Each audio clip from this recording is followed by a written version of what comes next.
What's up, dudes? It's the Vigorous Q&A.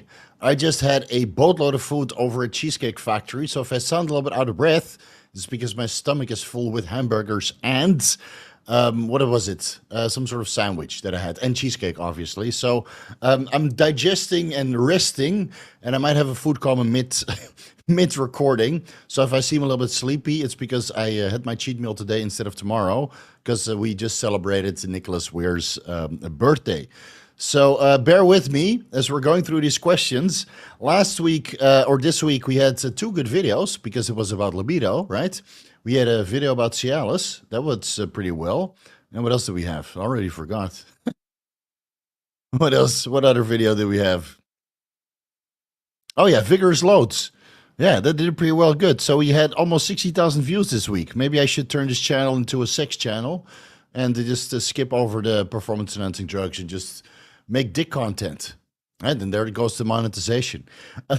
So I don't know. Next week will be how to thin the skin with various performance enhancing drugs, and I'll probably crank out another video about blood work. That's for sure, and then maybe something else. Let's see if there's enough time. I'm getting closer to the trip to China, and I have a lot of things to do to prepare for that trip, including buying new clothes because, well, I gained what is it? Let's say 8 kilos of muscle tissue, so I gained the size basically.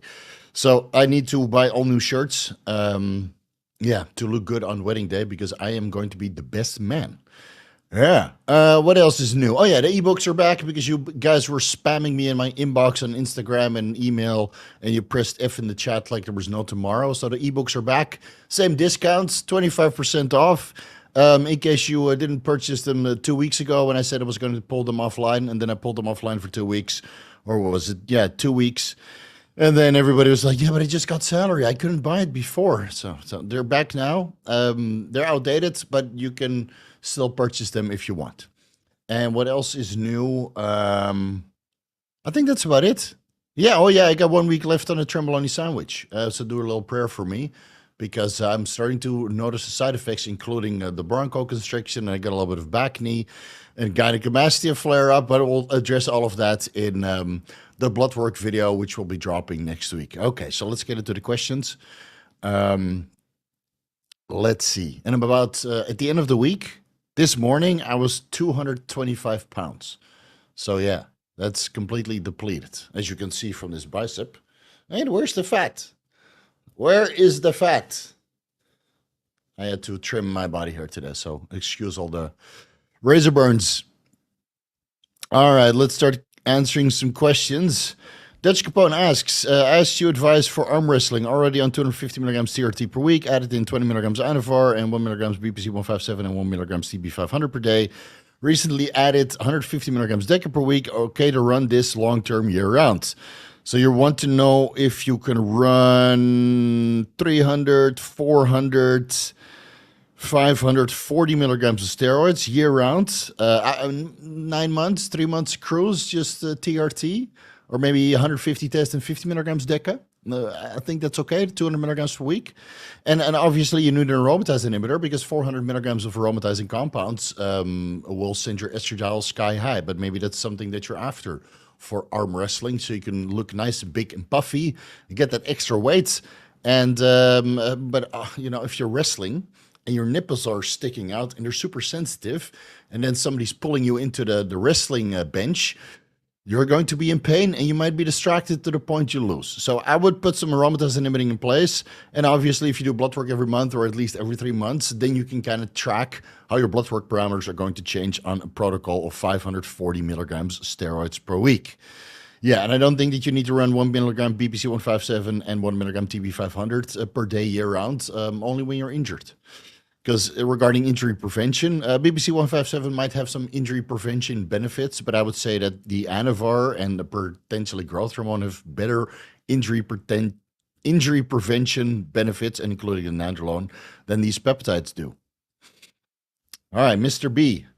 If already pinning test sip sub-Q daily for TRT, is there any benefits of switching to daily test probe or test phenylpropionate for fasting acting ester?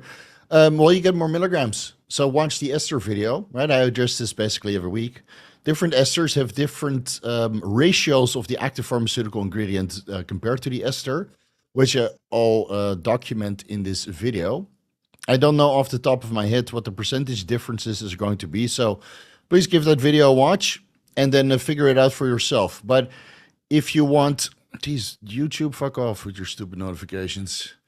If you want the most milligrams of net testosterone, you would have to go for testosterone propionate, which has more than a test phenylpropionate, which has more than testosterone cypionate. So if you go with the exact same milligram dose, switching from test cyp to test prop, you might get, I don't know, 5%, 10%, 15% more net testosterone, which should be a noticeable effect if you're doing true TRT of 150 milligrams. Right, so instead of injecting an arbitrary number of 120 milligrams from test cyp, just an example, I don't know off the top of my head what the percentages are.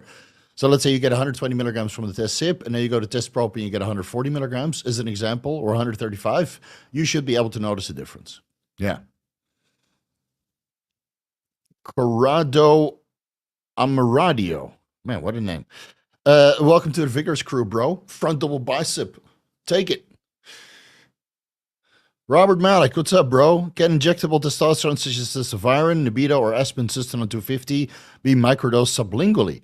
Like 10 units 3 times a day, for instance, 75 milligrams total, along with the grapefruit protocol. I don't think you need a grapefruit protocol because I think that esterified steroids are not susceptible to the cytochrome P450 enzymes. And I might be mistaken here because I never investigated it. I know that testosterone and many medications without the ester are obviously passing through the cytochrome P450 enzymes, the 3A4 and a couple other ones, depending on the medication that you're taking. But I think if it's esterified, it doesn't break down that way. It still needs to be hydrolyzed, right? The ester needs to be metabolized from the testosterone molecule for it to become biologically active. And that's why Nandrolone tablets, testosterone, undecanoate, has very poor oral bioavailability, but that's through the conventional route, right? Through the intestinal tract. You would not take those sublingually, but you might be able to do that. Still, I don't think that there's any scientific evidence to support a practice like this, so I don't think there's any research, but Robert Malik, you found many research papers already and sent them to me, so maybe you can do some digging and see if it's a feasible approach. But I would say if you want to microdose hormone sublingually, just go with the raw one, and you source that online for a fraction of the cost of Testoviron, Nebido, or Aspen-Cysteine. And Aspen-Cysteine is in a Roches oil, and if you take that sublingually, it might still give you a systemic inflammation. So maybe not a good idea. Jason, on TRT, iron now low on range. Why and what to do? Jesus Christ. I don't know. Maybe you have internal bleeding. Maybe you don't eat enough beef. Maybe your iron absorption is low. Maybe you just went on TRT and all of the iron in your body was now utilized into the hemoglobin, which is floating around in your red blood cells, because the TRT is very erythropoietic and now it's utilizing all of the iron for the oxygen carrying capacity of the hemoglobin. Add more beef to your diet and add some vitamin C to the beef, which increases iron absorption. That would be my suggestion based on the very limited information that you gave me. All right, let's answer some member questions. Some I answered directly in the membership section because there were a lot of questions, and many of them I can just say yes or no. So I just answered yes or no with a little bit of explanation. So if your question is not answered right here and now, then please go to the member section and just look for the answers there, or you should get a notification from YouTube. Reese asks, hey, Steve, doing daily subcutaneous TRT 150 milligrams per week with an insulin syringe. Just wondering if it's okay to be piercing the vial 7 times per week. Does it lose sterility after a while? Thanks for all the help. Well, a lot of guys pierce the vial multiple times per week. And, you know, testosterone is usually brewed with benzyl and alcohol, which helps to keep the sterility because it's it's a sterilizing agent. So that's not something you have to worry about. And I've done this many times, even with vials like homebrew, for example, where you get, 25 milligrams or milliliters or 50 milliliters, and you just keep drawing and drawing and drawing and drawing and drawing, and it still works. And there's no post-injection pain or redness or side irritation or anything of the sorts that might indicate an infection. And if you're worried, Do what I do, transfer your week's worth of TRT or whatever steroid cocktail that you're going to use to a sterile vial, and then just draw from that. And then, you don't pierce the main vial, you only pierce it once per week, and then the sterile vial you pierce 7 times and draw from there. Right? So that's what I do. Just mix it, shake it all up, got my tested Trenbolone, and then 2 weeks worth. So that's 1 amp of test and half a cc of Trenbolone, 50 milligrams. So that's 150 milligrams test for me and 25 milligrams Trenbolone. And I just draw a little bit every single day. And that lasts 2 weeks. No issues with the first injection, no issues with the last injection. This is true ask. I'm currently on 500 milligrams testosterone enanthate, 50 milligrams MENT acetate, testosterone acetate every day. My fuck, 350 milligrams? Jesus Christ, bro. 50 milligrams Anadrol on training days, 7.5 milligrams Cialis. Blood pressure sits at 120 to 135. Okay, 135 is a little bit on the high side, 60 to 80. 80 is also a little bit on the high side. Do I need to introduce Tolmosartan? No, you need to add in blood pressure management in the form of an aromatase inhibitor because your serum estradiol levels are probably high, and thus the water retention is crazy. And Anadrol will potentiate water retention through, mineral retention already. So maybe go the Cialis 10 milligrams per day, and then unless you specifically chose 7.5 milligrams because that's the needle mover between having acid reflux and terrible lower back pumps, or none of those side effects at all, right? That could be the case. I would do some blood work and try to get your estradiol levels down because on 850 milligrams of aromatizing compounds and Anadrol potentially interacting with the estrogen receptor, there might be some estrogenic effects there, potentiating water retention, and thus blood pressure is going up. So no, I don't think you need Tolmosartan because you're not that far close to the healthy range. Again, the highest ranges, like 160 over or 120 over 60, that's totally fine. But 135 over 80, I would say that's borderline high. Yeah. And that's at rest, of course. I mean, go measure that during your training session. It will be sky fucking high. Biscop asks, in your electrolyte article, you recommend quite low sodium intake. Can't explain details in 200 characters. Is this still your opinion? If so, why so low? I don't think it was low at all, man. I think my sodium intake that I recommended in that article in the video is pretty fucking high, assuming that you sweat a lot to do some cardio and have a boatload of muscle mass. So maybe you read it wrong, because I'm pretty fucking sure that it's very, very high. I'll link it down below. Oh, don't open all tabs, man. Let me see. Articles, nutrition. It's probably there. And you got to wait for WordPress to load. You get all the site enhancements for websites, not for muscle parts. And it's still slow. Anyway, I think the sodium intake was pretty high. Maybe it's outdated. Maybe I need to redo it. But, with these kinds of videos, they never get views. So I hate to bring it to you, but I only have so many limited time. I'm trying to grow this. I'm trying to grow this channel, and I only spend time on things that I know will have a return of investment. Like last week, we had a good week. I know the Nandrolone video will do well, just like the Anadrol video did well, and the testosterone video did well. So I spend more time on that, but managing electrolytes, I hate to break it to you, but people just don't give a fuck. So why would I waste my time on even revisiting that article when I think I'm 100% sure that it was pretty fucking good, but when I wrote it. So I'll link it when my website is done loading. And again, you have to personalize it, man. It's just a starting point. It's just to give you some insight on what is a good starting point, and then you need to optimize that for yourself. Maybe you need more sodium, maybe you need less sodium, maybe you need more potassium, maybe you need less potassium. Same for magnesium, calcium, and phosphorus, right? So, and water intake as well, because if I say, 6 to 10 liters of water per day for a bodybuilder, then people lose their shit also. So you can't please people anymore with free content. It's outdated. Send me $2,000, and then so I can spend an hour on it, and I'll happily update it for you. Happily. All right, it's finally loaded. Sodium. Where are the numbers? Fuck, I can't even remember what I wrote. Didn't I recommend like 600, like 400 to 800 milligrams of sodium with each meal? 1 to 2 grams of that Himalaya pink salt mixed with low sodium potassium salt. I think so.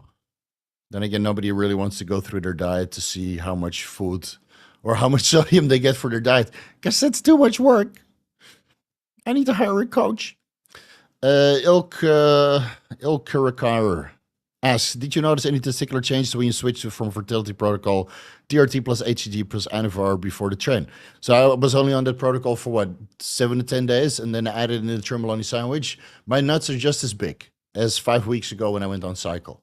Yeah, we go by hand size. My loads have decreased, but the frequency in between loads has increased because, well, I'm a horny old bastard, especially with the Trembolone sandwich. Yeah, so instead of a couple times per week, it's every single day, baby. Hell yeah.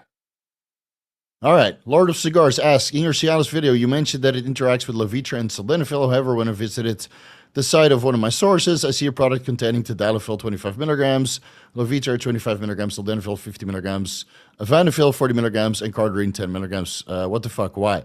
Well, sources try to make money. And of course, they're all, phosphodiesterase type 5 inhibitors, which again, the reason why it interacts is because they all interact through the same pathway. It would be the same as adding telmisartan to valsartan to caldesartan, something like that, adding in like 3 angiotensin receptor blockers. I mean, it's a bit overkill, don't you think?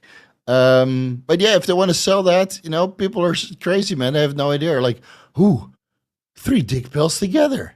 I'm going to have crazy erections. I mean, why don't you inject some papaverine or Caberject and then aspirate that shit, when you're done with your member that's now so engorged that it literally... You guys hear that? This is ASMR, right? I'm pulling my member out of my pants. Let me do that again. All right. Good morning. Hope this is to your satisfaction. Biscup asks, Andrew Wing is adding low-dose Nandrolone to his HRT protocol, probably permanently for his joints. It does sound exciting, enticing.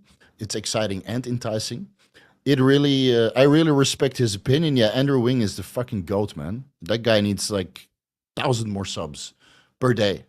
He really knows his shit. And when he puts his effort for 1 single video per week, you know that it's going to be sweet. I watched all of it, but this one is still my queue list because I had a little bit too much stuff to do this weekend. And what I would like to hear your opinion on this as well, especially in the long-term part. So adding Nandrolone to an HRT protocol has been done for decades. And all the scientific evidence that I've reviewed so far seems that Nandrolone at a low dose of, let's say, 50 to 100 milligrams per week is reasonably benign. Are the side effects? Sure. Can you mitigate those? Sure. Right? Has Nandrolone been studied a lot more extensively than other steroids besides testosterone and Anavar, perhaps? Also, sure. I had a lot of the studies that Nandrolone shows that it can potentially contribute to heart enlargement have not been duplicated on the other steroids. So they might say that, Trembolone is safe because there's no heart enlargement. No, you stupid fuck. It's never been investigated in that context. Primobolan is safe because it doesn't cause heart enlargement. No, you stupid fuck. It hasn't been investigated in that context. But Nandrolone has. So you might have some confirmation bias for reading one study that Nandrolone shows heart enlargement and the other steroids don't show any heart enlargement because it simply hasn't been studied. All right, so again, pick and choose your educators well, guys who actually understand the difference. I see no problem with adding that in long term because there's decades of anecdotal reports of men using 150 milligrams TRT plus 50 milligrams Nandrolone and having a great fucking time. Yeah, and at 50 milligrams, I'm not sure what Andrew Wingy's protocol is going to be. Is it 25 milligrams, 50 milligrams, 100 milligrams? Andrew Wingy is smart as fuck, so whatever he said he's going to do, dosage-wise, or maybe he didn't disclose that, I know it's going to be the correct dose for longer periods of time because he doesn't fuck around. And keep in mind, I mean, the guy is 50, it does Brazilian jiu-jitsu, looks fucking jacked, so he's earned it. The guy has earned it, let's be honest here. So if you're in the same boat, right, you're jacked, you're 50, and you're in a good state of health, and you have access to labs, on your fingertips, because he is a medical doctor after all. He can probably request a buddy of his, like, hey, I need some more labs. And then a week later, bro, I need some more labs, right? If you're in the medical field, you can pull labs all the time. So I'm sure he knows what he's doing, and I'm totally for such a practice. Yeah, I'm totally for it. Andreas Tuber asks, what is your recommendation for diagnostic DNA testing if money isn't a constraint? I don't know, do all of them. Circle DNA, 23andMe, and there's a couple other ones, but I haven't really looked into it, to be honest. And if money isn't a constraint, invest it. Invest it into your health. Not just DNA testing, but do all the testing, organ imaging, right? Cancer marker screening, blood clot markers, etc., etc., etc. Maybe a stool examination, food allergy, right? Just keep doing all of it. If money isn't an issue, invest in your health. Now we're spaced thin today because everybody's watching the bootleg New York Pro. And how many more questions are there from the member? Jesus Christ. Sorry, guys. There's a lot. Okay, we're going to go faster. Andreas Sober asks, have you heard of any way to bring a lipoprotein little a, little this, whatever has been studied in the month, but it's not available. Other than that, I haven't heard of anything. Well, my lipoprotein little a has dropped by, I think, 40% from testosterone and ezetimibe. So those two will drop lipoprotein little a. And apolipoprotein B as well, and A1 also, because HDL usually goes down. So if you want to drop ApoE you don't really want to drop. If you want to drop lipoprotein little a and ApoE B, testosterone and ezetimibe. It's that simple. So Van Rostiang asks, I looked at the composition of Weir Testoviron and saw that it contains benzoate. What do you think of that? Is that a good composition? I don't think there's anything wrong with benzoate, but there is a very small percentage of the people out there who are allergic to benzoate or benzyl alcohol, because benzoate also metabolizes into benzyl alcohol.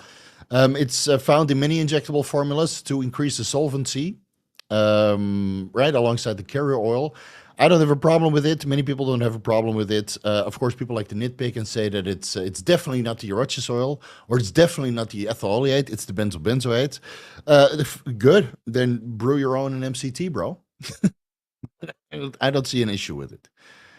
Sovani Rossiang also asks, hey, when I use an ampule of Weir Testoviron, I never get 1 milliliter. I get around 0.7. Did you either don't know how to draw, or your testovirons are fake, which I haven't heard of fake testoviron in a while now. I use a 27 gauge needle. Okay, use an 18 gauge, and then just stick it all the way down, stick it all the way in with the bevel down. And yeah, with the needle opening facing downwards, that's the bevel. Do you have any tips to get 1 ml? Use a bigger gauge and just stick it all the way in. You should be able to get 1.2 milliliters, man, not 0.7. And if you no, I don't know what you're doing, but you got to draw a little bit better, dude. Keep practicing. Bronson Fisgen asks, I've read mixed things on reconstitution for IGF-1 LR3. Some say bacteriostatic water is fine. Others say you need acetic acid to keep its potency for more than 4 days. I didn't see any studies proving this. Thoughts? So the Increlex actually contains acetic acid. That's why when you inject it, it burns a little bit. I dilute it with sterile water. And you probably think I'm crazy, but when you look at it logically, there's a certain ratio between the IGF-1 and the acetic acid. And if I want to dilute the IGF-1 to make it easier to draw, then the relation of IGF-1 with acetic acid would increase, obviously, if I inject or dilute that with an acetic acid solution. So I add in sterile water. So even though the concentration of IGF-1 goes down, the concentration of acetic acid also goes down, and then the ratio between both is exactly the same. So this is why I chose sterile water, and so far so good. I mean, I did my IGF-1 test on literally the fifth last injection of my reconstituted or my diluted IGF-1, my diluted Increlex, and my IGF-1 is like 450. That's high for me. Normally I'm like 200, or 150. So. And again, it's in the blood. I injected locally, so it's definitely working locally. My chest has fucking exploded over the last 5 weeks. So some people say a lot of things. But take it from me, practical application. If you go with IGF-1 LR3 and you mix it with bacteriostatic water, it's fine. They're usually in 1 milligram vials. And I mean, it seems that the effective dose is from 100 micrograms upwards. So the longest it's going to last is 10 days. And most guys would pin like 200 micrograms per day. So it lasts 5 days. And bacteriostatic water will keep it sterile, man. And it doesn't seem to denature because on the 5th day or the 10th day, the pumps are just as good as the first day. So there's a lot of guys that say a lot of stuff. And you need it for this, you need it for that. And it's the acidic acid that makes it ever so great. But if you want great Increlex or you want great IGF-1, then go with Increlex. IGF-1 LR3 doesn't even come close. And I've done that at 1 milligram per day for a while. Yeah. Just give it a try. And that's from a compounding pharmacy where I know it's legit. So it doesn't come close. Hey, Steve, proud Vigorous member. Started IGF-1 LR3 in my cycle for a short period, planning to start at 50 micrograms a day. Yeah, so that's a starting point. You'll be at 200 in 2 weeks. 25 micrograms bilaterally. Is it better to administer before or after the gym? If it's before, would it be a difference? Would it be worth my time to go across town after work to pin back? Guys, don't overcomplicate it. Just pre-load your insulin syringes, right? Keep it on a cold pack. It will stay fine for a day, or buy one of those little cold containers. Just make sure it doesn't freeze, obviously. So you add in a little bit of padding so it keeps everything cold, but not to the point that the heat transfer is so potent that your solution freezes. And then you pre-mix an insulin syringe, man. Bring it with you. You pin 1 hour before you go to the workout. There's something to say for keeping everything in the muscle post-workout, but then again, blood flow through the muscle is also increased post-workout. So I've experimented with before bed, pre-workout, post-workout, and since the pre-workout administration of about an hour gives me the most insane pumps, which is the most enjoyable workout, and since it will end up in the bloodstream eventually anyway, I would say to just go with the pre-workout administration. Bring an ice pack, keep it cold, pin it after you're done with work. El Karakar asks, compared to a natural, if HCG mimics LH but also suppresses natural FSH, then HCG monotherapy is bad for fertility? No, because you increase intertesticular testosterone levels, which activate the Sertoli cells even in the absence of follicle-stimulating hormone. Your semen parameters will be great. Will they be perfect? No, but it could still be a needle mover compared to where you were previously, especially if you're on TRT without LH or FSH or HCG in the picture. And HCG monotherapy, do it for 4 months. Check your semen parameters. It's probably better, dude.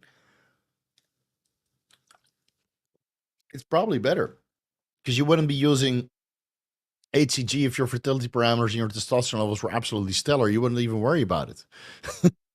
Like, oh shit, my testosterone is 400 nanograms per deciliter. And then you do your semen analysis and it's good enough based on the World Health Organization 2010 criteria. And then you go on HCG monotherapy, right? You crank it up to, let's say, 1,500 nanograms per deciliter with 1,000 IUs HCG 3 times per week. And then you do your semen analysis, and then World Health Organization would say, like, bro, you're undoing all of those vax shots.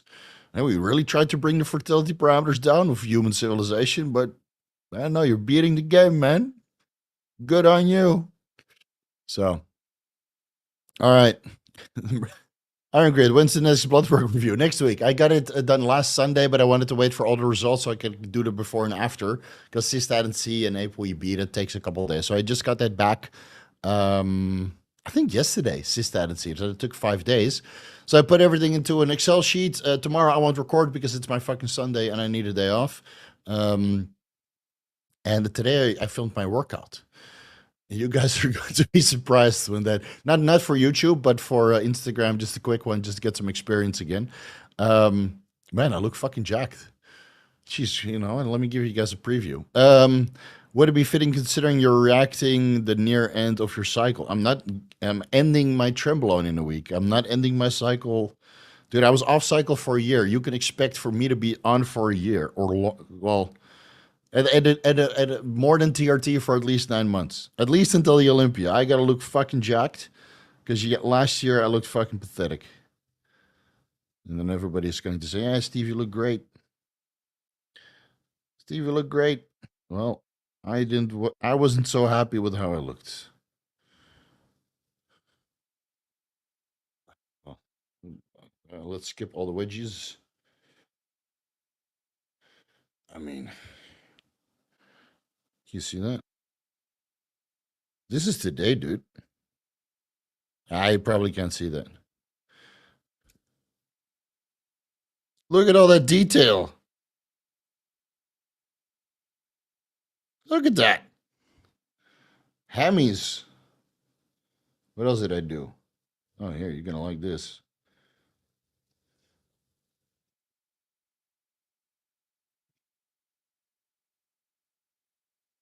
Steve's back, bro. Full stack everything. Boom. Why doesn't it focus? Anyway, I'll work that into a short and then post that. And then maybe we'll do some training content.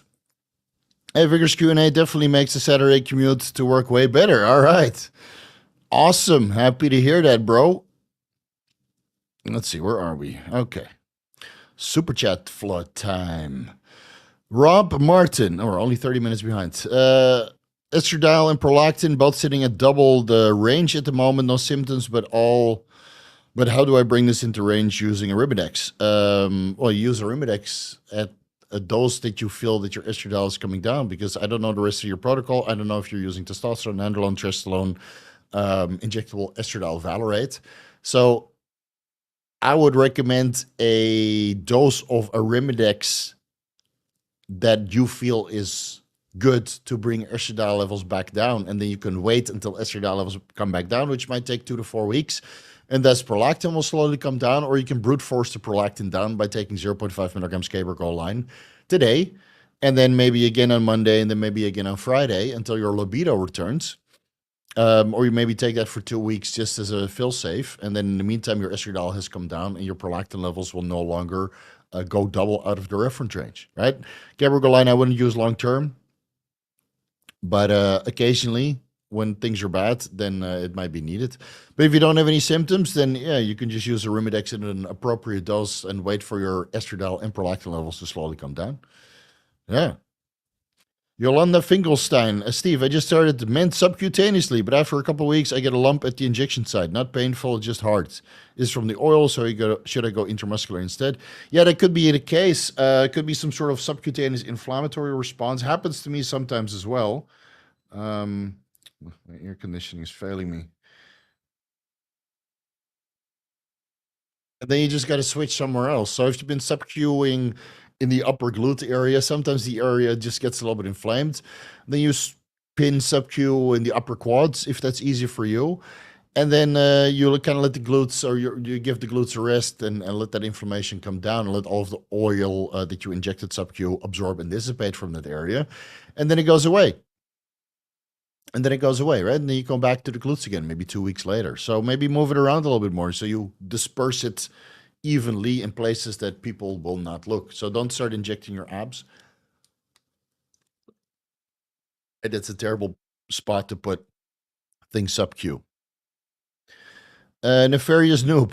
How do I optimize recovery and fatigue management while working out and having a physical job? Sleep, diet, stress, etc. all good.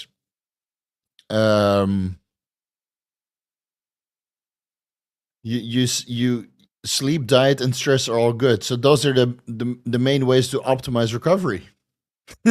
If you're already sleeping, if you're already eating well, and if your stress management is good, then what can you do? You add in a beta blocker, propranolol, to bring your sympathetic levels down. Maybe switch the job, dude. Maybe go to a less physical job. Maybe go to a desk job. And then you'll have to reduce your caloric intake because otherwise you'll get fat. So, or maybe do less working sets. You can do it. You're going to have to shave off physical activity somewhere.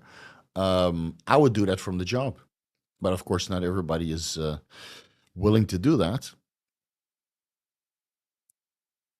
Oh God, is somebody Iron Grid? If somebody's asking about height, just block them. Who's that? Yeah, this guy. Just ban. Ban user, delete the comments. I don't want to see this hide protocol shit. Iron Grid, whoa, 1 fucking year. Finally, you get a frontable bicep from the chat for the occasion. Here we go. Let me roll up the sleeves. There you go. Right in the center. Oh, look at all that detail. That cheesecake is doing what it's supposed to. Jason does it. All right. I got my blood work back and my iron and ferritin were way over the range. What could cause this? Is this concerning? It could be when you come off cycle or reduce the dose that you get a lot of destruction of the red blood cells containing the hemoglobin, which contains the iron, which is now being released. And then, of course, your bilirubin, whether that's total or direct, should also come up. My God, should also come up. So if you see a temporary spike in iron, ferritin, and total and direct bilirubin after you come off cycle, that's totally normal. That will all stabilize. But if your iron levels and ferritin are just chronically elevated, it could be that you're just getting a lot of iron from your diet. You need to limit your vitamin C intake and your beef intake. And if you want to speed up the clearance, then use IP6 or what was it? No. What is that called? The chelation, EDTA disodium chelate, EDTA disodium chelate. But IP6 is probably a more sustainable way to go. So you go with, 1,800 milligrams around meals that contain a lot of iron to prevent iron absorption. And then if that doesn't bring it down over, let's say, 2 months, then you might need to do a week of chelation therapy. 600 milligrams EDTA disodium twice per day, or 1,200 milligrams twice per day. So you need to look into the picture of what you're eating also. Jason, sorry for the short question, character limit. No worries, all good. Steve, do you still take creatine? If so, why and what's the dose? And if so, why not? No, I don't take it. I sometimes take a scoop of Gorilla nitric, but it's maybe, I don't know, once a week, something like that contains creatine. Dude, I'm on steroids, man. Well, what is 5 grams of creatine going to do? What is it? Would it make a difference? Sure. Would it add water retention? Also sure. Do I hold enough water already being on a growth hormone and Intralex and steroids? Also sure. So I don't see the benefits. I get it from Gorilla nitric that I take occasionally. And I know I've ran it a couple times and I get maybe 1 rep per workout or per set in extra. And then I can't say that I get any better hypertrophy response than without it, but I'm more watery. And sometimes you get some gastrointestinal upset. So I know, too much work. I'd rather spend that money on Anavor. Much appreciated for the super sticker. We'll put it to good use. Hey, Steve, how to dose AIs in a lazy man's TRT protocol? Should I take it all in injection days or split every 3 days because of the half-life of Arimidex? Thanks. No, because I would just take the full dose on your TRT injection. Because when you inject, let's say Thursday, 1 cc testosterone cypionate per week, right, 200 milligrams, it starts to peak during the time that your Arimidex also starts to peak. So it's reversely binding to the aromatase enzyme and blocking the aromatase enzyme from converting testosterone into estradiol at the time that it's peaking, right? So I would say the peak that's pretty similar because most injectable steroids seem to peak within 2 days after the last administration. And based on the half-life of Arimidex or Romacin, that seems to overlap quite well. So take everything at the same time and don't worry about it.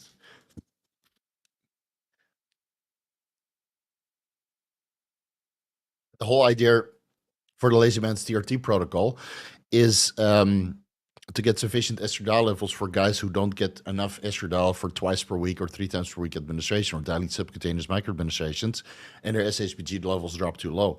So for you, if you're worried about estradiol, maybe you should switch to 3 times per week or every other day or every single day to control your estradiol levels that way.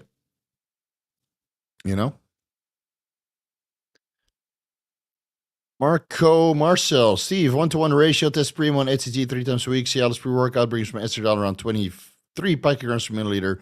Should I drop primo to raise estradiol or change the ratio? I would change the ratio. Increase test to, let's say, 1/2 to 2, or 1/2 to 1.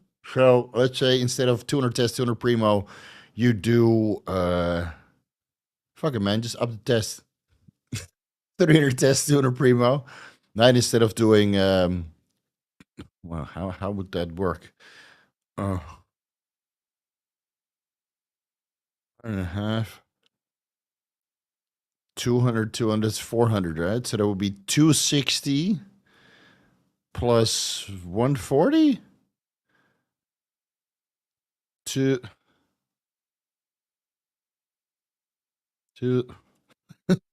Man, I'm having a major brain fart here.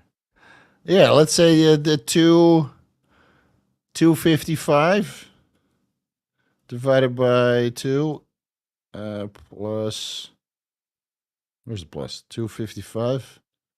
No, that's not correct. 265 divided by 2 plus 260. 260, 140.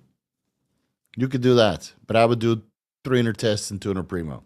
500 milligrams per week. You're already on Cialis and HCG. Fuck it, man. Up the dose. Make some gains. James B., do you find that eating 1 to 1.5 pounds of meat per day tends to cause issues related to putrefaction of the meat in the colon? What the hell does that mean?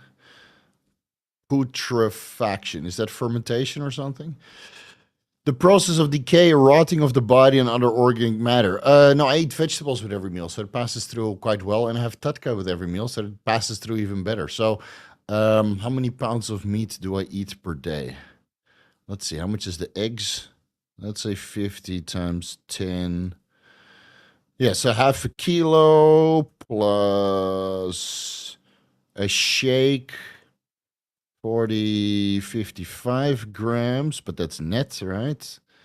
Plus 300 plus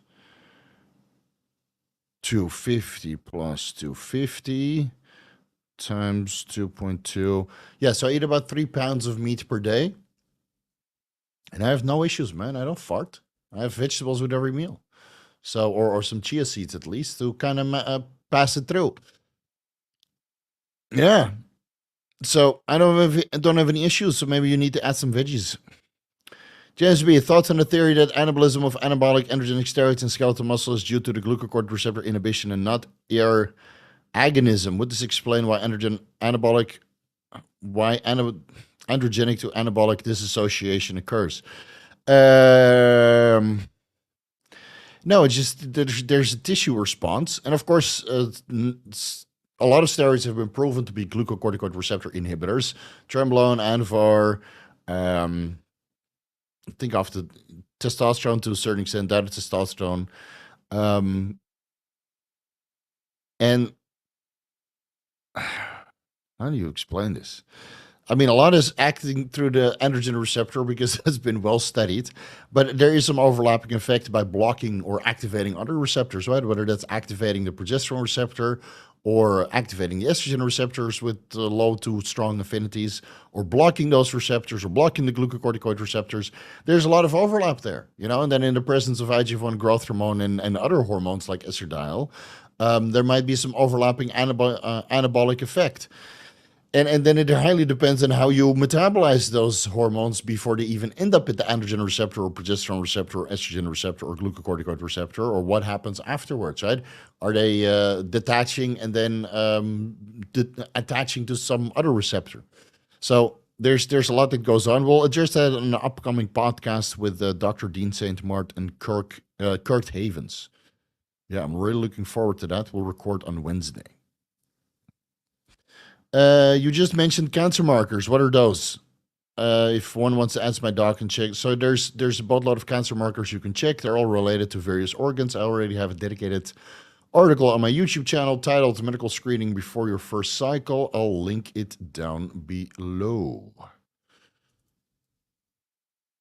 Save.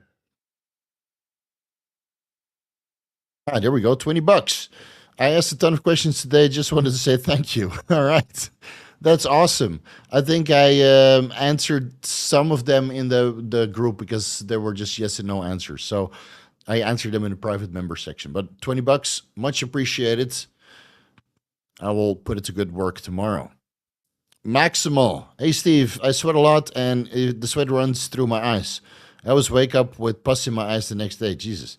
What it can take a few weeks to recover. Any ideas what can this be? You might have some bacteria on your skin that are now siphoning down into your eyes.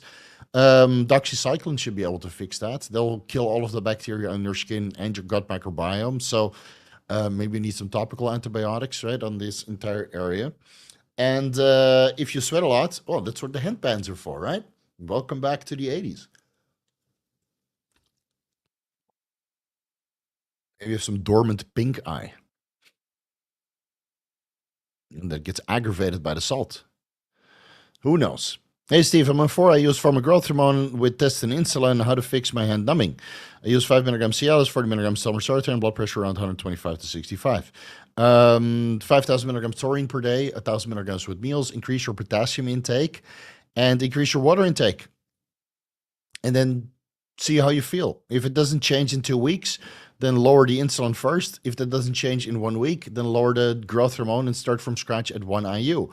Or switch brands, because some of the brands potentiate more water retention than others, like Genotropin, for example, or Sizin, would give me a boatload of water retention, but then, or Serranos and Genotropin, but Sizin and Norditropin, minimal water retention at all. So maybe change brands after you go through those adjustments. Andrew Garcia, why are doctors prescribing pregnenolone with a clomiphene? Yeah, I can't answer this, otherwise I get.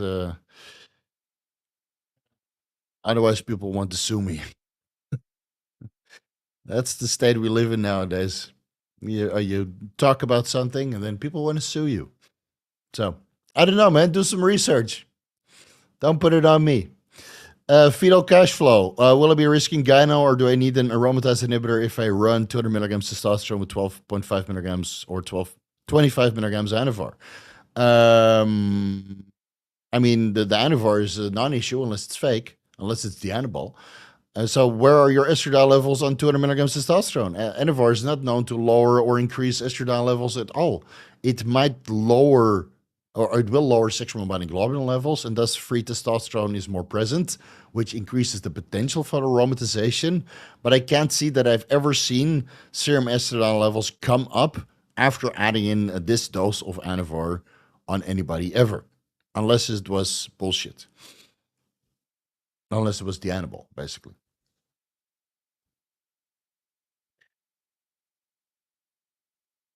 So no, if you're not getting any gyno on 200 tests, then I don't think it's an issue. Glutes. Shit. Do we have a glute spread here? Well, wait for that. It was all hamstrings and glutes, so you're going to have to wait until I have time to finish that training montage for the gram. There might be some glute spreading in there.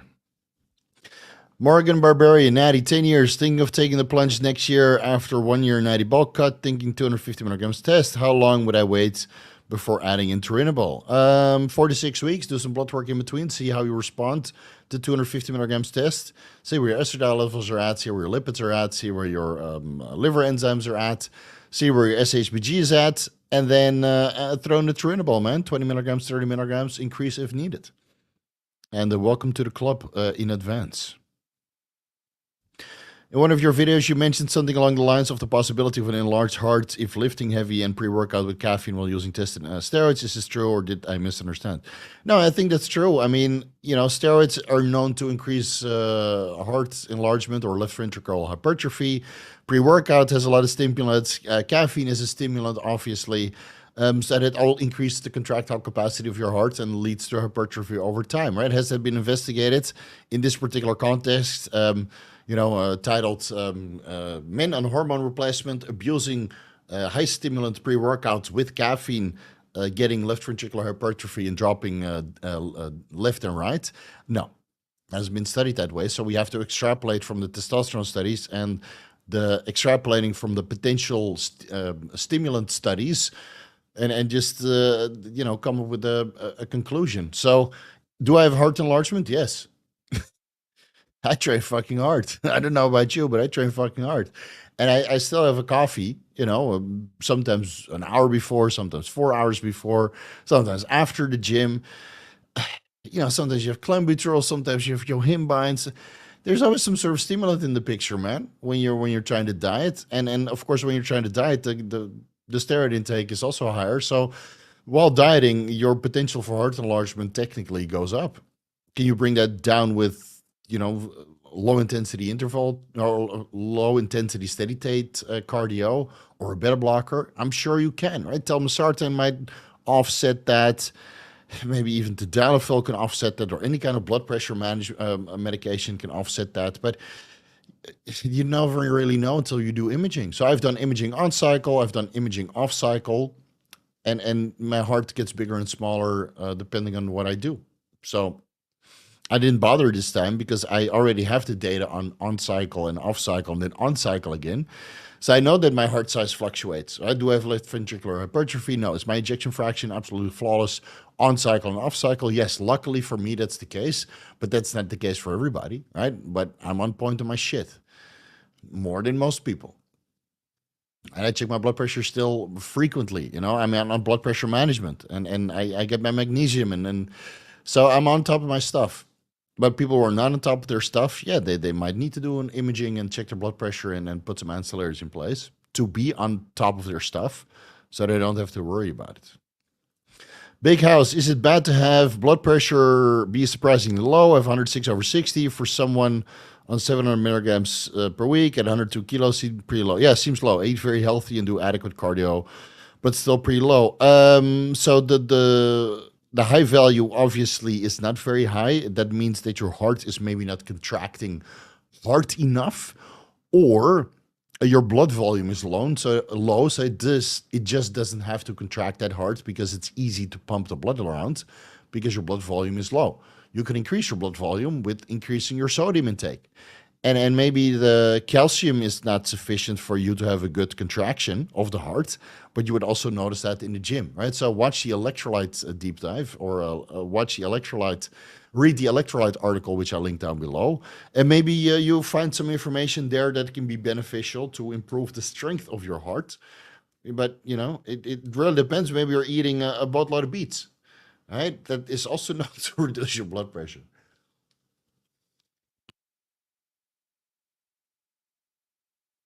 Maybe eating very, very healthy is just so healthy to the point that you exclude particular minerals. Man, guys, I'm starting to cramp now. Shit. I train hard. Oh, did my camera move? Shit. I have this every time I train on Friday, and then I sit in this chair and I start cramping terribly. So if I look a little bit weird, it's because my legs are now like that. How often should I pin glutathione on the blast? 600 milligrams 3 times per week, or you can do 800 milligrams intravenously once a week. That's what I do. Yeah, seems to work well. My gamma GT was bottomed out, and my liver enzymes were pretty fucking good for what I'm doing. What's up, Steve? Any tips on increasing appetite post-training while on Anadrol? Take the Anadrol sublingually. And I don't know, GHRP6, insulin, preprandial insulin. I mean, I know you're already low glycemic state post workout, so that's advanced stuff. There's always MK677, or you take the Anadrol out. And if it's killing your appetite and you can't eat, then how are you going to grow? Throw in the Anavor instead. Is there a private members channel? No. There's just a place to ask questions, and then I answer those questions preferentially here. So I post, this week I kind of forgot, so I posted it today where people can pre-fill their questions. Man, this cramping is bad. Oh, shit. Oh my God. So no, it's for $10 a month, you get unlimited questions. That's it. Whatever. Can't pronounce that, man. Hey, I have low aggression, and I found that it hurts my performance. I plan to add in some Semaxillank and figure it will get worse. I will try Primo and other sustainable options to increase aggression. Okay. Any other sustainable options to increase aggression? I know I was always able to tap into the raw aggression from, from within. So maybe you need more shit happening in your life, or you watch something that fires you up, some training videos, or some news that fires me up. That makes you angry, man. All the bullshit that they say on the news, that's a bunch of horse shit, dude. God, dude, this cramping is terrible. Oh, so sorry that I look like a midget today, but I'm trying to stretch out these hammies. I don't know, man. It's watch something that fires you up. You can't take Halo before every workout, and not everybody experiences aggression on Halo. So maybe just need to pick the right music. Just download some Argent Metal. I'll link you some Argent Metal down below. If you don't know what Argent Metal is, I just found out that the Doom Eternal music. Hey, Dr. James is going to post a video tomorrow. It's about time, dude. Argent Metal. This one. Blood of Your Enemies. God damn, they're rip and tear, dude. Rip and tear. All right, top one. Refresh the page. Hey, YouTube's being a bitch. Did you see this? Did you see that? I keep asking it every time I reply. All right, so hope you figure it out. Hey, Steve, what's your current height stack protocol? I'm not sure if you're trolling, but if you ask this again, you're blocked forever, man. Take a shit in this shit. Go ask, I don't know. Well, I know who to ask, but you probably can't get in touch with him. Hey, Steve, I'm on TRT, 175 nanograms a week. Testosterone is 980 nanograms per deciliter. Esterol is 25 nanograms per deciliter. I'm 6'3", 240 pounds, 25% body fat. All right, we need to get that down, buddy. What else would you recommend I add before muscle growth? D-bol, Anavar. You need to eat more food and increase your metabolic rate. Slow and steadily. Watch the step-by-step cycle design video so you have a firm understanding of what the fuck you need to do. And then at one point, you need to bring those calories down, increase your drugs, and then get lean and never get 25% body fat again. YouTube, man, fuck off, dude. So yeah, 25% is too much, dude. It's too fucking much. Fix that shit. Adding for muscle growth, at your body fat levels, I would only look into Turinabol and Anavar. But you got to fix your diet because obviously, up until this point, your diet is not working for you. Lord of Cigars. Man, I fucking love this name. I'm going to smoke me some cigars tomorrow. I got like $1,000 worth of Cuban cigars. Just arrived. Oh, man. All the good stuff, too. All the good stuff, too. Steve, you don't have real Cyclocohiba. What is this?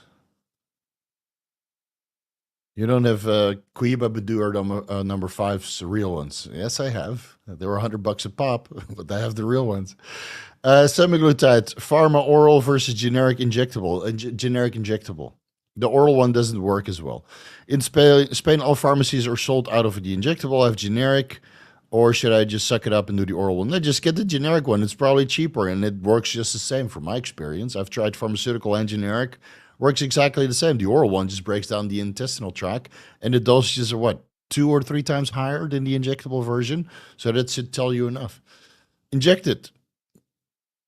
I do love them beets, though. Yeah, first time you eat beets, and then you go to the bathroom the next day, and then you think that you prolapse your butthole. You look down, you're like, oh, holy shit, I'm bleeding internally, but it's actually the beets. And he gives you terrible farts, dude.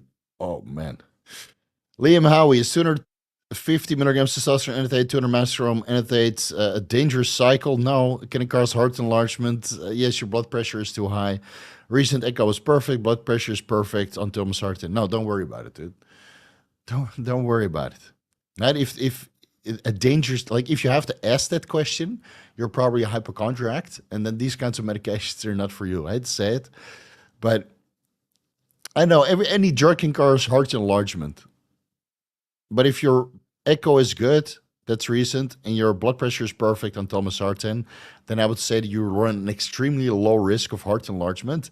But still, if you're going to train harder on 450 milligrams steroids per week, then some hypertrophy of the heart is meant to be expected because you're training harder. And a heart is a muscle that is going to scale along with your training intensity. It's that simple. That's why we have an athlete's heart. Yeah, there's a term for that, athlete's heart. Well, your heart is just uniformly larger and stronger. And there's nothing wrong with that. What I think is that the average heart is weak as fuck. And an athlete's heart is a normal-sized heart because, normal people don't exercise. And normal people don't move around. And average people don't get into the gym or do any kinds of physical activity. I think an athlete's heart is a normal heart, a healthy heart, a strong heart, a motivated heart, and a normal heart is just a pussy heart. It's a Pinto, right? Or a fucking Beetle, right? A small, tiny, puny car that even can't hold your weight. Do you see athlete's heart getting atherosclerosis? I think the instances of atherosclerosis amongst athletes' hearts are significantly lower than average hearts. But I could be mistaken here. I didn't do the research. Dial Drew. I'm having my excess skin removed after losing 50 kilos. At what point shall I introduce peptides to aid recovery? As soon as you walk out of the hospital, man. Yeah, that's what I would do. Watch the surgery. Is it the surgery video?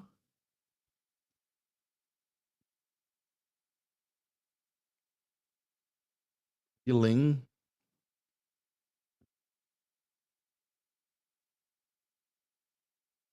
Man, I can't even remember what it's called now. Show all. Heal your gut,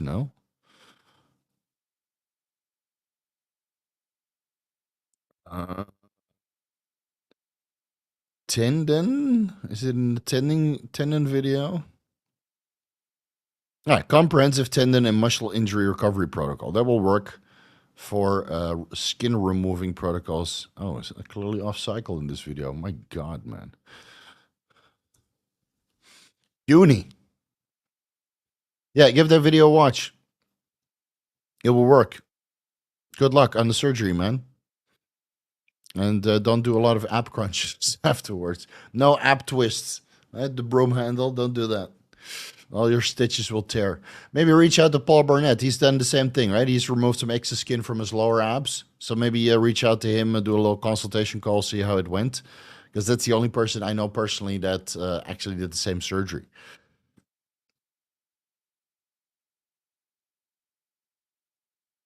How long first and second cycle should be? Go by your blood work results. Could be 4 weeks before your blood work turns to shit. Could be 4 years before your blood work turns to shit. So blood work. I'm the only one who injects sub-Q in the back of the glutes by looking over the shoulder into the mirror or hoping for the best. Yeah, I just twist. I don't know how your mobility is, but I just twist and pinch the fat with one hand and just jam it in. Yeah, that's what I do. The scariest thing about eating beets growing up with half Russian heritage. Yeah. What is that? Borscht? Borscht is beet soup, right? Meat stock, vegetable seasoning. No, it's red though. Isn't there beets in borscht? Yeah, it's hearty beet soup with cabbage, potatoes, garlic. Now, I do love myself borscht, man. Especially the Ukrainian, because I'm quarter Ukrainian. Yeah. Any Russians out there? I have no ill will towards you guys. And my issues with Putin, not with the Russians themselves. You eat lots of beets. Yeah. The first pass after eating, yeah, borscht, right? I didn't even get to that part. First pass after eating borscht is, let's just say, very surreal reality check. Yeah, it's borscht is something else, man. Good stuff. Fuck, I'm pissing blood. God, I think next time I go to Patty, I gotta go to one of those Russian restaurants. You know, I usually go to one of the steak restaurants there, but now it's like winter food, right? Russian food. You get some. It's like hearty, you know, a little bit thick, and it's like I don't know, just solid meals. So that's usually something I would eat in winter. And yes, we have winter here in Thailand. It's a whopping 20 degrees Celsius, so you feel a little bit chilly. It's less than the air conditioning. Now I'm running the air conditioning at what, 24? Yeah, need myself some Russian food, and I might chase that all down with some what is it called? Not Belarus. What's that vodka? Beluga Gold. And after Beluga Gold, you can't drink any other vodka anymore. How much is it now?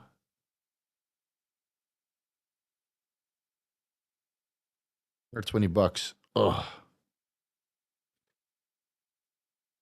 well, maybe tomorrow. That's something that they don't have in Thailand, even though there's so many Russians. I go all over patio to the cigar lounges. Like, no, they have it at the gentleman's club there, or the what is it? I don't know, whatever club. I linked it to one of the previous videos. They have Beluga Gold, and it of course it's a no go to mix or pair your Beluga Gold with a Cohiba cigar, but I still fucking do it because I don't give a fuck. Um, because it washes the flavor down very very nicely. Been planning to travel a bit and start cruising. If I want to cruise at 250 milligrams a week, how to pin test undecanoate before leaving? Bring it with you, man. Bring it with you because if you're going to travel for a bit, that sounds for a couple of weeks. Um, Even if you pin 1,000 milligrams test undecanoate, first you get a boatload of aromatization in the first week, unless you make a dose of aromacin.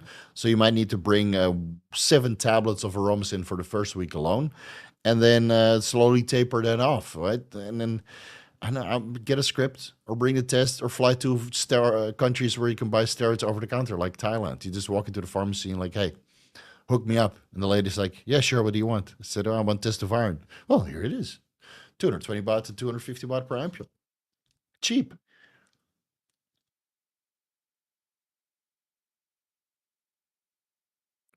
Pissing gold. Sell that shit on eBay, bro. Big house. I once got a super pump right after a massive refeed. Did some volume and cardio, and then when I got home, I got severe bladder pain and peed brown. Pain went away after 2 days. I said, "But that sounds like rhabdomyolysis to me." Yeah, that sounds like rhabdo, dude. Is this bad? Well, your kidneys were probably severely flushed with metabolic waste products, whether that's creatinine or liver enzymes, which are coming from skeletal muscle, or just other amino acid waste products. Did you do any blood work? Your CPK was probably like 10,000. Ghost on 140 milligrams testosterone cypionate, 2 injections, 1,000 units HCG per week, 2 injections. My total testosterone is 1,200 nanograms per deciliter before and 1,900 after, which is the peak. And my estradiol 60, 0.1 milligram anastrozole. Should I drop the HCG completely, or I would just up the anastrozole a little bit, unless you feel great. Like 60 picograms per milliliter is usually not the range where most men would start to experience gynecomastia formation, unless you're on MENT or Trestolone or Trembolone, which has progestogenic activity, obviously, and then estradiol levels are lower for gyno to kind of initiate. So I know, maybe go to 0.25 milligrams anastrozole or switch to aromacin. But if you feel perfectly fine, I mean, your levels are equally out of the reference range as your estradiol is. Like, it's almost twice out of the reference range at the peak. And your estradiol, or twice out of the reference range. And your estradiol is, what, 50% out of the reference range? So if you feel good, don't fix it. There's many types of borscht. In our region, no beef, but it's mostly made with greens, and they add meat like meatball beef or something like that. Yeah. Yeah, what I remember is the one with beets, beef, cabbage, and that kind of stuff. Man, so good. I'm hungry, dude. And I just had like 2 full mains and the cheesecake, and now I'm hungry again. Thanks, Octavian. Thanks, Iron Grid. Now I gotta go. No, I can't go to 7-Eleven to get borscht. And it's 1 o'clock here. What am I gonna do? Tren makes you hungry, man. Tren makes you really hungry. Steve, did the Tren cause any exotic new desires? No, but I'm really fucking horny. Oh, it's terrible, man. My wife loves it though. Who knows? I might get her pregnant on Trenbolone, and then everybody will say, "Oh, Steve got his wife pregnant." Oh, for the guys that are not aware, we got 2 healthy embryos from the first round of IVF. 1 healthy boy, 1 healthy girl, and we decided to do 1 more round of IVF. We just did another checkup. What was it? Sometime last week, but there's only 4 eggs per ovary or per fallopian tubes. So we're going to wait another month and then do egg stimulation there. Then she should have, let's say, 7, 8 eggs per site. And then after egg collection, she might have between 15 to 18. And then you're left hopefully with 2 healthy embryos as well. So then we have 4 healthy embryos, hopefully 2 boys, 2 girls. And then we'll start implanting after I get back from Dubai Holland trip. Do it the girl first, then the boy, then the girl, then the boy. And then whatever sticks, sticks. But it should at least give us 2 kids. And then we can finally make that video, how to get your wife pregnant. Because I need some fucking proof first, obviously. Did Tren cause any new exotic desires? Nah. You guys got to remember that I was single for a very long time in Thailand. And I think I went through all of my desires already, excluding the ladyboys. That was never a desire, even though it's always a meme, of course. So no, I'm kind of over it, man. But I'm on top a lot.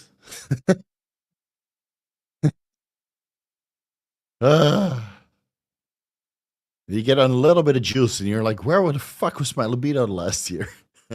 Still got it done though. All right. But it turned into a fucking job. I'm ovulating today. And you do the day of, the day after, a couple days after, or 2 days before. And after like 5 rounds of forced intercourse, you're like, oh, again? Again? Now I can't get enough of it. Big house. Jesus. Too much mental. Well, you guys don't even fucking imagine, okay? And thinking about it, I did have beats during the refeed. Cut it out while cutting down. All right, cool. That's a great statement. You can donate so your message are more likely read. Yeah, don't donate more than once for the same message. Yeah, oh, people are complaining. Does she only answer super chats? So there's so many. There's so many. You know, if you don't want to pay, your best bet is just to wait until the end of the Vigorous Q&A and then start asking your questions, because it usually takes me 1.5 hours to get through the membership questions and the super chats, right? And then ask it at the end, because I'll just keep going until I get bored. It might be 2 hours, maybe 2.5 hours. Or sometimes I have to wake up early the next day. Does Tren cause high estradiol readings on blood work? Yes, as you will see from my blood work results, 100 picograms per milliliter. So I saw that like, fuck, what happened? Oh, of course, it's the Trenbolone detecting as estradiol. So I'll have to do blood work again before I go to China, because I'll drop the Tren next week, Saturday. That's maybe not even enough. Maybe after China. I'll probably check it again on the 8th. Just check estradiol, because that's the only thing that was a bit weird. But yeah, my estradiol was 100 picograms per milliliter. And I got a little bit of gyno flare up, but I'm not sure if that's from the Trenbolone or from the estradiol, because we do know that estradiol or Trenbolone detects as estradiol. And I already have pre-existing gyno. So, yeah, I increased my aromatase inhibitors a little bit, but not to the point that I would crush my estradiol levels. Anyway, we'll discuss that for the blood work video.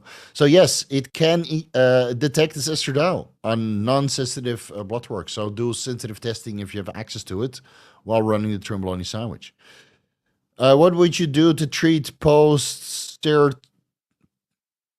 What does that stand for again? PSSD, meaning Post SSRI sexual dysfunction. I had none of that when I came off fluvoxamine. And now that I'm back on it again, I don't notice any libido issues either. I don't know.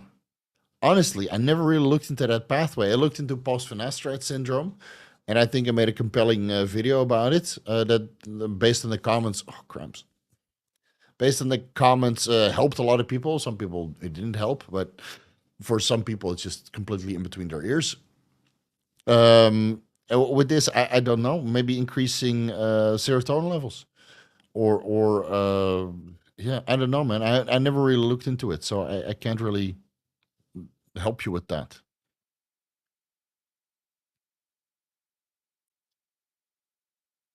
Who cares about heart enlargement? Yeah, and then when you have it and your left ventricular hypertrophy and your ejection fraction is shit, then you'll care about it. I can be one of your kids and we can get Iron Grit, the other one. I can be one of your kids and we can get the.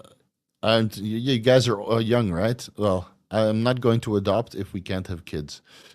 It's either mine or none at all. I'll just get more cats. We'll just get another cat. Fuck it, why not? We got 7 in the house. I'm sure we can have room for one more. If you're not Steve, avoid Sukhumvit while on Tren. Yeah. Man, maybe I should go to the go-go bar before the Tremblon exits my system. Ooh. Nah, maybe not. I've been to the go-go bar more enough times. And now I'm old. So it's not like you can get those girls for free anymore. Like when you're 22, you go to the go-go bars. Oh, man. But when you're 40, no, man. Plus I'm married. So what are we talking about? What are we talking about here? Sukhumvit is a lot of fun, man. Especially at night. Yeah. And on Tremblon, I'm fucking ballsy. So all those girls are like, hey, I go with you. I said, yeah, sure. But I don't pay. And bring your friend. And you won't be able to walk tomorrow. And of course they abort. Because they stand there to make money. No questions related to UGLs. Yeah, people don't follow the rules, man. It's just if they're people have no common sense. Let's put it that way. So if they are repeat offenders, just block them.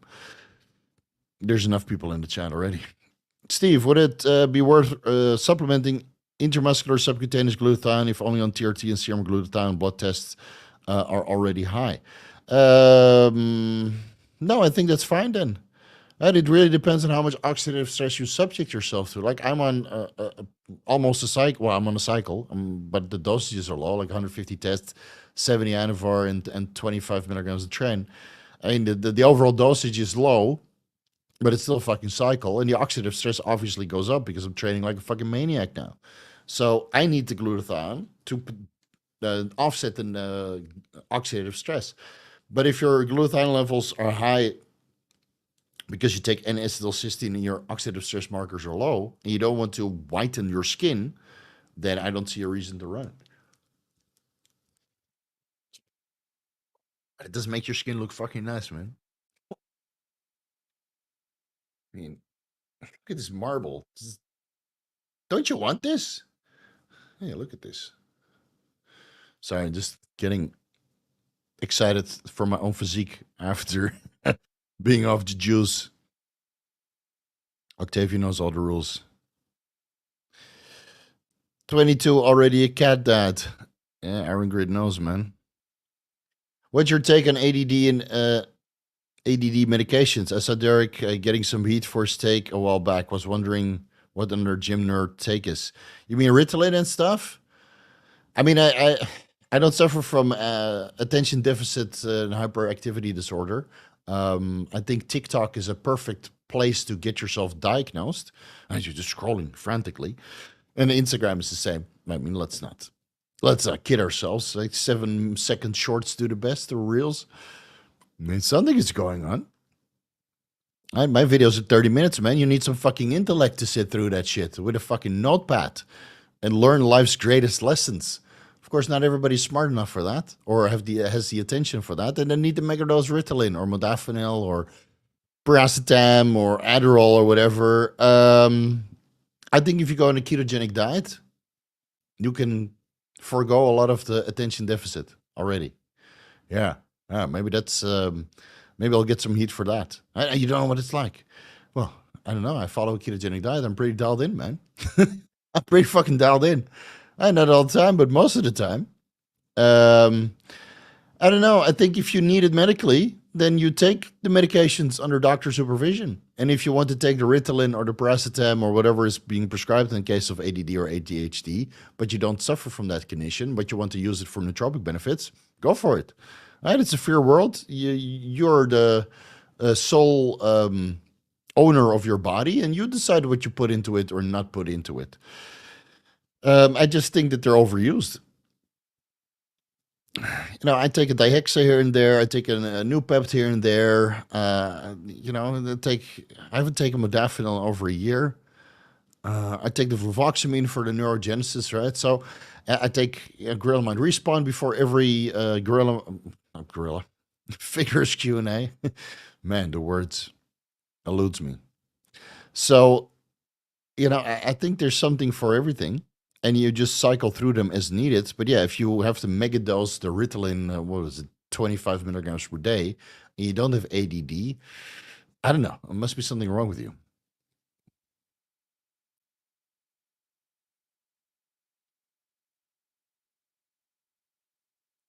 So basically, Iron Grid, if Yoshi does you, would be a granddad. Yeah, technically. I could be your dad, right? If you're 22 years old. I mean, I was sexually active since 15, man. Yeah. All because I went to the gym. I got laid because I went to the gym. Some beautiful 17-year-old British girl was really digging my physique after going to the gym for 6 weeks. Or 6 months, sorry. I was 15. And banged some 17-year-old model, modeling for clothes for, I don't know, kids or something. So, and now when you think about it, 17 years old, my God, man, what's wrong with you? But when you're 15, that's fucking hot, dude. Yeah, when you're 40, then you're like, ugh, that's jail time. I mean, is it like wrong to think about that when you're 40? When you were 15 at that time? Is that like a crime now? It's probably a crime, right? He's thinking about banging 17 years old. Yeah, but I was 15. Give me a break. Well, let's not derail this podcast. But yeah, I lost my virginity in England or Guernsey when I was 15 years old, banging a 17-year-old model. It was all downhill after that. All downhill after that. This podcast is getting derailed. All right, got it. Maybe I'll try the glutathione for skin benefits or oxidative stress biomarkers, same as inflammatory biomarkers like high sensitive CRP. There's a couple of biomarkers, but I never really see them on blood work parameters, and I don't know off the top of my head what they're called. Yeah, probably cancerable, right? Yeah, I might have to trim that out of the podcast. Yeah, well, what time are we? 1 hour, 22 minutes, and we might have to trim that out. Can't say anything anymore, man. Fuck. Hashtag cancel Steve. Well, fuck me, man. Can't say anything nowadays. Oh well. All right, so now there's no more super chats. So guys, oh here, just one from a member. Fido Cashflow. So now's a good time to ask questions if you don't want to pay for super chats. Peace of mind question. How likely to affect ruin my kidneys on 12.5 to 25 milligrams sublingual Anadrol for 12 weeks at a time, assuming body weight permits body weight or blood pressure permits that duration. I don't think Anadrol is kidney toxic at all, man. It's speculated that it was metabolized in the kidneys in the Anabolics 11th edition, but there's no scientific evidence to support that. And I read all the studies. So when you go to the Anavor video, you'll see that one study where I quoted regarding the safety and efficacy and all of the negative effects. I can't remember that there's any mention of increased creatinine, blood urea nitrogen. Maybe creatinine goes up a little bit, but of course, skeletal muscle protein turnover goes up also. It's a steroid after all. And in cases of burn victims, I mean, of course, there's going to be protein turnover and protein metabolism because you're healing your skin literally with mega dosages of Anavor. So that just because creatinine goes up doesn't mean that your kidneys are failing. Check your cystatin C; it probably won't budge. Man, I run a boatload of Anavar in my day, and my cystatin C is still below 80, 0.82 or 0.85 at maximum. So don't make a dose of astragalus root extract and take some blood pressure medication if you're worried.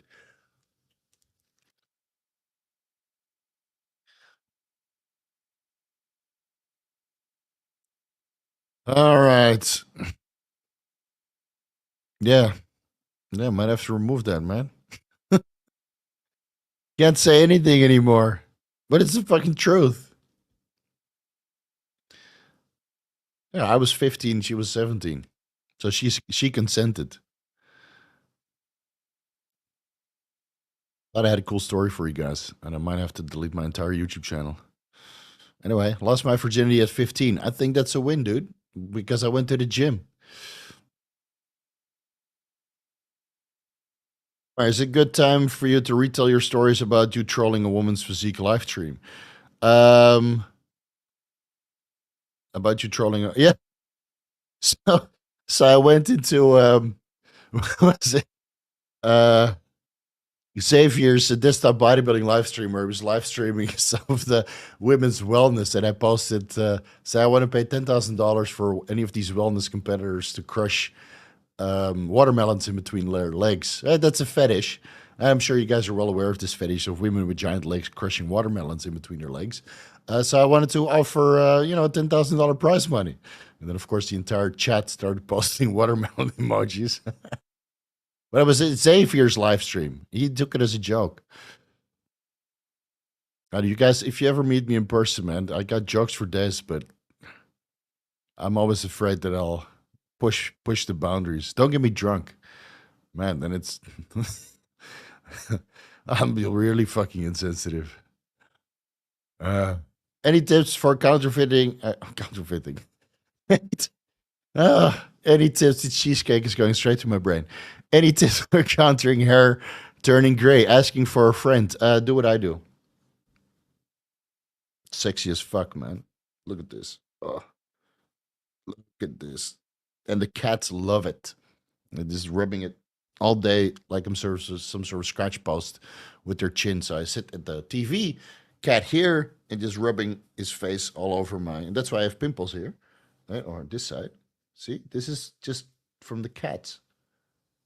It's definitely not from the cheesecake that I had this morning. These were already there. Actually, you'll see it in the video that'll drop next week. I have like a mad pimple here. It's from.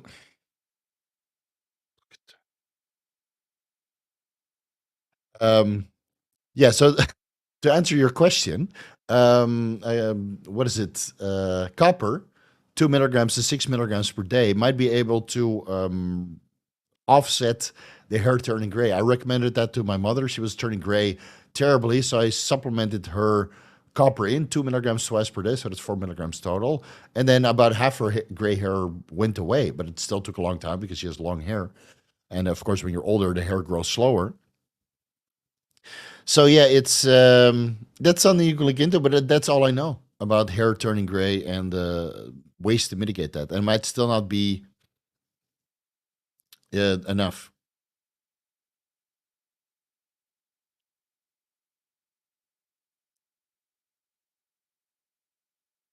Octavia knows the watermelon fetish. Okay, great. There we go.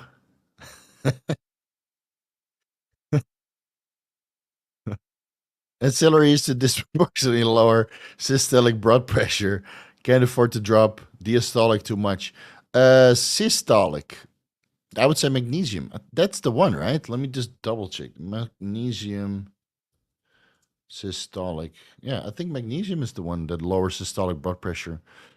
Oh, both systolic and diastolic. Was it beetroot extract then? There's one over-the-counter supplement that lowers it. Yeah, so systolic goes down by 3.5 millimeters and diastolic 1.32. So that's a more significant reduction in systolic.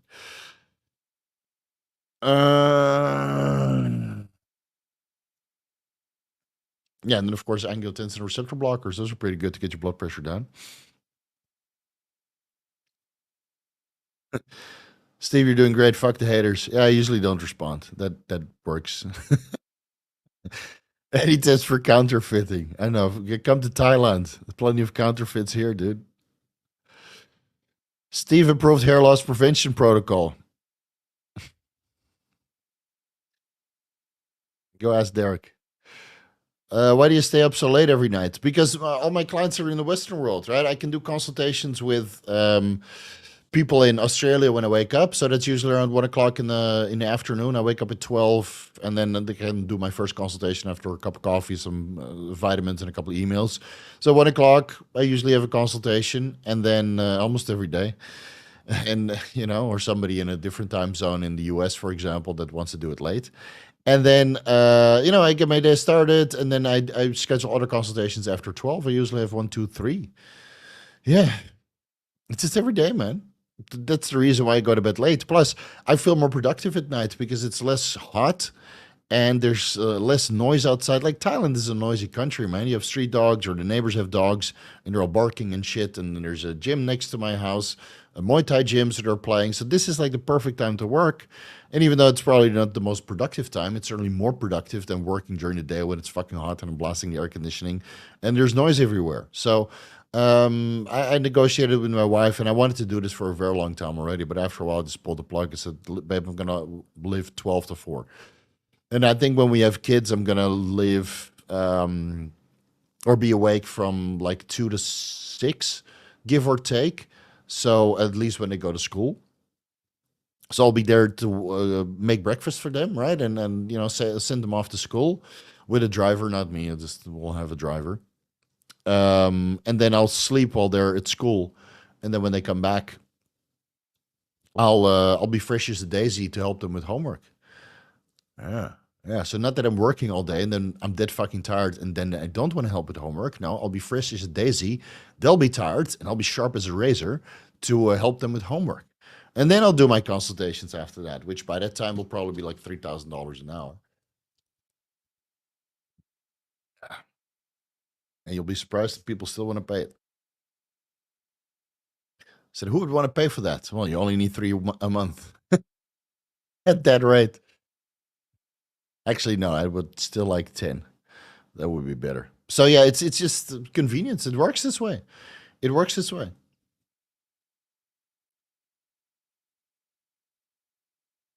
Shave the head, yeah. Just shave it, man. Cheesecake Steve is a good time. Man, I felt so full. It's a bit better now. Yeah, when you have a hamburger and then of course you add an extra egg, like you have the smokehouse barbecue hamburger with extra bacon and then an extra egg and then the sweet potato fries, and then you scoop the onion rings to the sides because otherwise this thing is just stacked to the gills. So you have the hamburger, add with an extra egg, fuck juicy as hell. Work through that in like 10 minutes because it's too good to let get too soggy.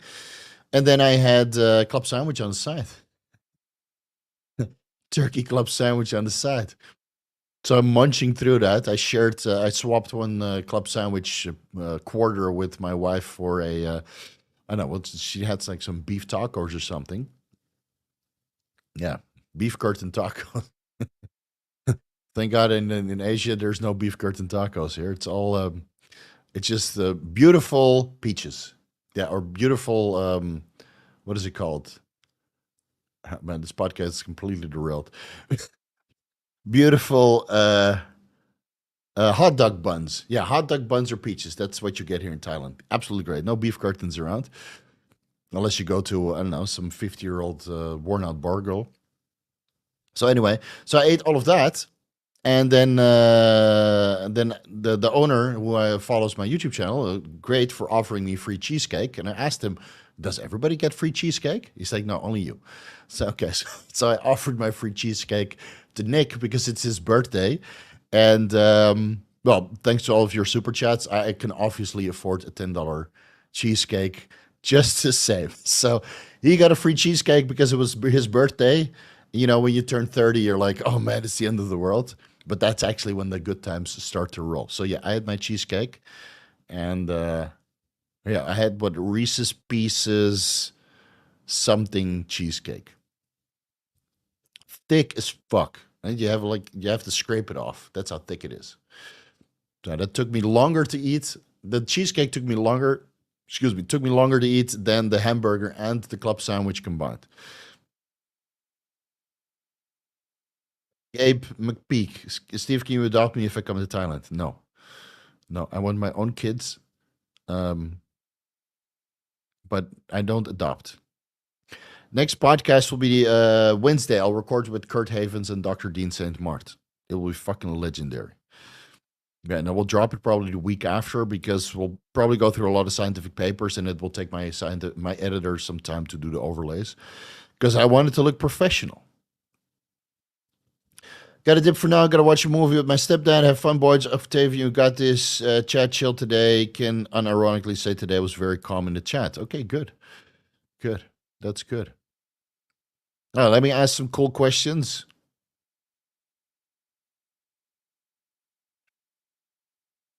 All right. Double questions, timeout. That's what you get. Beautiful big woman. Yeah. Not too big, though. Like big at the bottom. That's okay. All right, I have a lot of pushing power. I'm on 100 kilos, and I did 4 plates on the hip thrust today.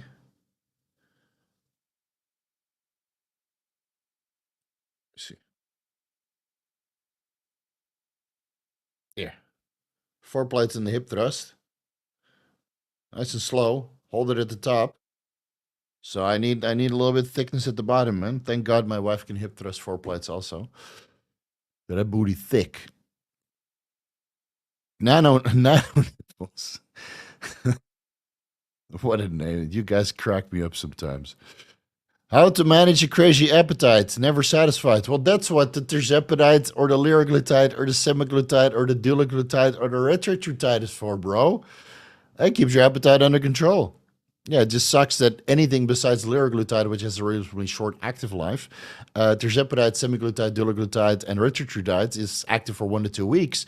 So you can blunt your appetite during the week, but then you can't eat over the weekend. So I would do liraglutide 6 days a week, unless you just have a small cheat meal and a healthy, clean refeed on the weekends, because I wouldn't be able to slay that hamburger and the club sandwich and the cheesecake today if I was on that there tirzepatide gain train. Godzilla. I gotta answer this one, man. Purple Godzilla. Pink, yeah, purple Godzilla is my bae. It's my spirit animal. I think it was digital, so I watched it again. God fucking damn it, man. Every time Godzilla powers up, you just want to go outside and start beating people up. Or go to the gym, you know? You're like fucking enraged. Like, fuck. Great stuff. Especially when he destroys Tiamat and he turns into purple Godzilla. Oh, man. It's fucking rip and tear, rape and pillage, man. Yeah, so I will answer your question. How are Thai women at the muscle factory? Slightly masculinized, because they don't really know how to use steroids safely, or they run SARMs at way too high dosages. They appear to be very easygoing. I would say that they're easy. Some of those women have a very big filled out black book of muscle factory members. So if you come here and you hit me up like, hey, Steve, which ones are approachable and which ones should I avoid? I'll let you know. And in the Muscle Factory patio, basically during the day, that's like an OnlyFans cam show. You don't even need to sign up to their OnlyFans because you're just humping the machines there left and right. So, yeah, very entertaining to watch. Sometimes it's a little bit too much. Like I was doing hack squats one day and then some girl started twerking in front of me. I'm like, fuck, man. Leave me the fuck alone. And they're looking at me and twerking. I'm like, what the fuck is this? I'm married. Get the fuck out of here. I told her, just beat it. Said, go to the strip club. This is not Walking Street. Get out of here. So, yeah, there's a good amount of healthy, intelligent women that have educations that stick to themselves that will take some time to get to know. And there's a good amount of whores. That's Thailand, man. That's Thailand. So, but you stay here long enough, they're easy to recognize. Just want to say thank you for your synthetic carrier oil video. Turns out abnormally sensitive to ethyl oleate. 1 milliliter pin gave me such bad inflammation and all the symptoms of pink eye despite not having an infection. Yeah, it can be quite brutal, man. So happy to hear that you took something away from that, because I put, decades into that video, because it took me a long time to piece that together. And yes, I was the one. Well, I mean, ethyl oleate allergic reactions were known, and people were knowing that some oils could give you inflammation. But piecing it all together in that kind of a video, yes, that took me a while. What would be your number one tip on starting a business? Start slow and finish strong, because you never know how your business goes. So in the beginning, I wouldn't invest too much, besides time, and then let it grow. Slowly let it grow, and if you like what you're doing, you're making money, then put all your eggs into that basket. But you always need something extra, because you never know, right? I mean, this YouTube channel was growing fantastically during COVID, during the pandemic, and now nobody's growing. Again, the YouTube advertising budget is just completely trash now. It's like half of what it used to be. So I see my views go up, I see my audience retention go up, but my fucking AdSense account is going down. Now, luckily, the rest of the revenue streams are doing well, so you need multiple revenue streams when you have a business. Don't just rely on one product, one revenue stream. Do products, do services, do affiliates, do whatever you can get money from, man. Milk the shit out of it. Because when you own your own business, I mean, it could be, again, when you're the face of the business, then like we just mentioned real quick, you can get canceled tomorrow, or shit can happen, or you injure yourself, and then you're not on YouTube for a while, then people get bored and go somewhere else. So take it slow, but finish strong and deep and hard. Yeah. When you go all in, you got to go hard, man. Why do you prefer testosterone enanthate over cypionate? Just personally, I prefer enanthate over cypionate because it seems to metabolize better for me. Sorry if you already answered it. Anything to the idea that test E doesn't raise hematocrit such as testosterone? No, that's bullshit. Testosterone will raise hematocrit regardless of ester. But personally, I prefer enanthate because it metabolizes more favorably than cypionate for me. And the oils that enanthate is produced in sit better with me subcutaneously than the oils that testosterone cypionate is produced in. Plus, I rarely have access to pharmaceutical cypionate, where I've easily have access to pharmaceutical testosterone enanthate, whether that's Panpharma, Rotex Medica, or Bayer Testoviron. Steve, do you speak Thai? Yeah, I speak a little bit, but not a lot. And it's actually getting worse, because since I no longer coach Thai athletes, and I rarely interact with Thai athletes nowadays, or Thais just in general, and all the Thais that I interact with, they speak perfect English, including my wife. I think my Thai is getting worse, but I'm fine with that. There's no money-making opportunity here for me in Thailand. There's plenty of friendship and having good time opportunity, but money-making opportunities are not here. So I don't see the return of investment to learn Thai when it doesn't do anything for me financially or emotionally, because all my friends speak perfect English. So, and I'm all my slots for friendship are filled. Let's put it that way. Start slow, finish strong. That's what she said. Hell yeah. Yeah, man. You got to work your way, and you got to go in dry, and then lubricate that shit up a bit. And once it's properly lubricated, then you can go hard. But but pace yourself, because otherwise you finish too early.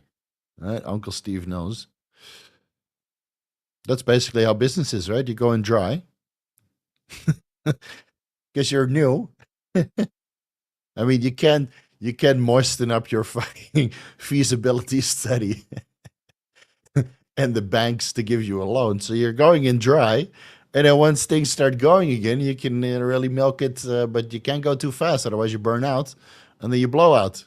Or yeah, well, good enough, close enough. Steve, you don't like them thick? I mean, I like a nice, thick, juicy ass that's coming from squats and hip thrusts, but Ice Spice and that kind of thick? Fuck no, dude. I need 3 extra inches just to plow through the fat. It's disgusting to me. It's funny, when I went to the US with my wife, she was getting compliments everywhere. everywhere. Like, oh, you're such in great shape. You're so slim. You're so nice. This and that. Like, all women would just constantly compliment her on her shape and her hair and this kind of. And we're like, what the hell is going on? And then we realized that literally everybody we met, unless it was in the gyms, it's kind of out of shape. You know, they had that Ice Spice and what is it, Cardi B and those kinds of physiques, and it's I don't know, it's not something. I mean, you need to be on a lot of trend before that's appealing, or at least in my opinion. So, but hey, man, if you want to plow that, go right ahead, man. They're not in my and they never were on my to do list, so you can have them. All right, I got to go to the bathroom, and then we're gonna go for a bit longer. Give me a second.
All right. Where are we? What are some good places to test blood glucose? Hitting the finger so often sucks. You can prick your skin anywhere. Really, doesn't have to be in the fingers, man. It can just be wherever you want. Blood is blood. Can I interchange between Aromacin and Arimidex on TRT? Yes, you can. I use a quarter of Aromacin 2 times per week, but my doc will only give prescription for Arimidex, so I can't take Aromacin on holiday, but I can take Arimidex. Well, there's two ways to go about it. You put the Arimidex, you put the Aromacin in the Arimidex bottle. That's what I would do. I like they're going to fucking test it at the airport. They'll see your script, and then they don't have a spectrum analysis to have a discrepancy between Arimidex or Aromacin. So I wouldn't fucking worry about it, man. And otherwise, you say it's Aromacin, but the bottle says Arimidex. I said, dude, I don't fucking know. That's what that doctor gave me. Just play dumb. And otherwise, you go with a quarter tablet of Arimidex, because it seems that 1 milligram Arimidex has a very similar anti-aromatizing effect as 25 milligrams Aromacin, which, a quarter tablet would be 0.25 milligrams Arimidex for the 6.25 milligrams Aromacin you're taking 2 times per week now. But I would just take the Arimidex out and put your Aromacin in.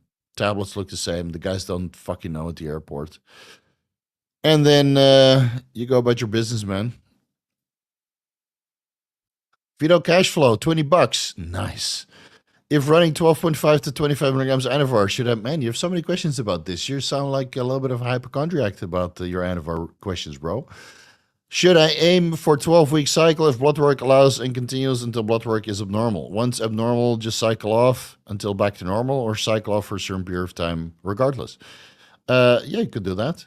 You could do 12.5 milligrams until the result stops, right? Maybe 6 to 8 weeks, and then go to 25 milligrams, maybe 4 to 6 weeks. And you keep doing blood work every month. And then when you feel that you're not comfortable with your lipids and your liver enzymes, and you can manage that with ancillaries, then you cycle off for the time it takes for your lipids and liver enzymes to come back at the baseline. And then you need to keep them back at the baseline for a couple months so you feel comfortable that at least your lipids and liver enzymes were in their normal range for those couple of months. Because as soon as you get back on the Anadrol train, then those lipids will skew and your liver enzymes will increase. Right? So you can't come off for a month and then, oh, they're now normal again. Oh, they were normal for a day. Maybe you should keep them normal for a month, 2 months, 3 months, 4 months, 6 months even. Right? So blood work. And your individual risk tolerance. 3 extra inches. It's true, man. All those guys penis pumping and just bang fat chicks. Oh, I need a 11-inch penis. No, you don't. No, you don't. You just stop banging fatties. Bang girls to the gym. Or bang girls that go to the gym. Right? That have maybe an extra inch of thick booty. You don't need to put so much extra inches on your penis to plow through that all. Because guess what? Doggy style, that shit connects beautifully. Beautifully. That thick, nice ass will go over your pelvic. But you got to live it to know it. Chase Orange. Yeah, fat is not in my interest. No, man. Fat bitches. You can have them. And there's plenty of them. I'll take the beautiful women. And my wife at 40 years old is still very, very beautiful and in shape. Just like Chase's wife is beautiful and in shape. Yeah, so maybe we're doing something right. Maybe bodybuilding isn't such a stupid endeavor to do after all. Eh? All of our wives are fucking hot. So, yeah, the Chase Irons.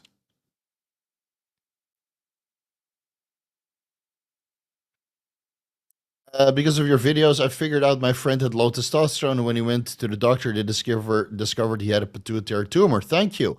All right, that's good to hear that you was able to diagnose that for your friend. Yeah, it's sometimes you need some incentive or hear it somewhere on the YouTubes before you take affirmative action. So his pituitary tumor is probably not something he can fix, but he can go on testosterone, right, or HCG monotherapy, and make sure that his testosterone levels go to the top of the range.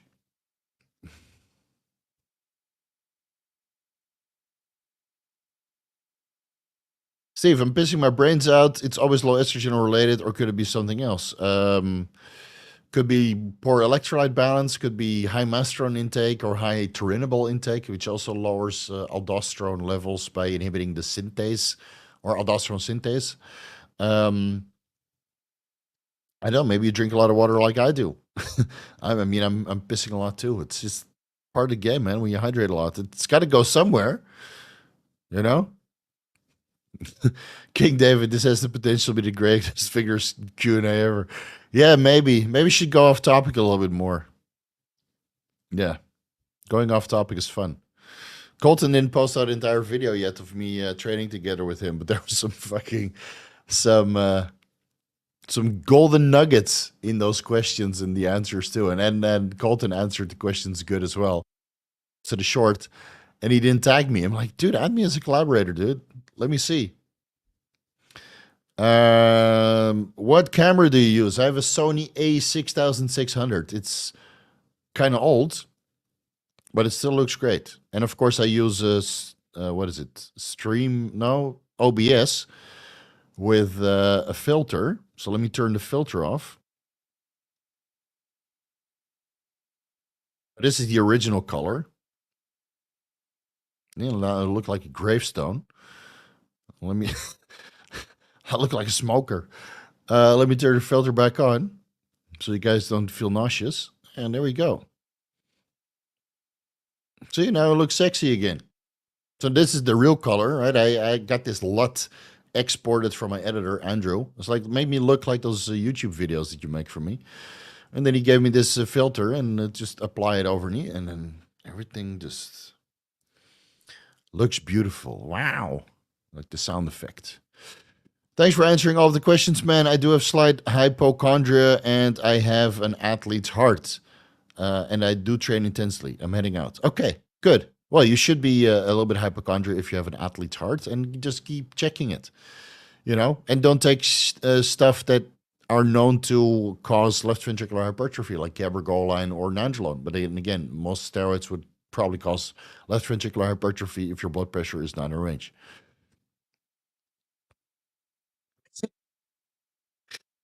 The greatest Q&A was when Coach found out what a Dutch oven was. Yeah, I did not know, and I'm from Holland. I gave my wife a Dutch oven the same night. Pastor, do you know what a Dutch oven is? And the rest is history. And she still didn't divorce me. I don't know what I need to do.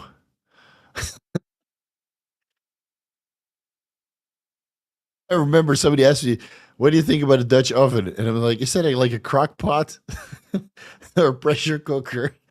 And people were laughing their ass off. Yeah. Hey, man, I know a lot, but I don't know everything, and I never pretended to know everything. So maybe that's 5% that I talk out of my ass. More Tren for the divorces. Yeah, I feel good, man, on Tren. I'm a little bit more swearing and a little bit more irritable, but so far so good, dude. So far so good. I can't divorce my wife, man. She's my world. What the fuck? What the fuck would I do without her? Go back to being single life and have meaningless sex with a lot of sluts and turn myself into a slut? I already went through that phase. And now the sluts would be even out for my money because I have financial backing. They see that oh, you have 120,000 subscribers. Oh, you must be rich. Which, well, I'm doing okay. But then there's financial incentive there, you know? Is this girl sucking my dick for my money? You know? Or is it because she really likes me? So there will be no divorce. I made a commitment and I plan to see it through until one of us kicks off. Or hopefully both at the same time.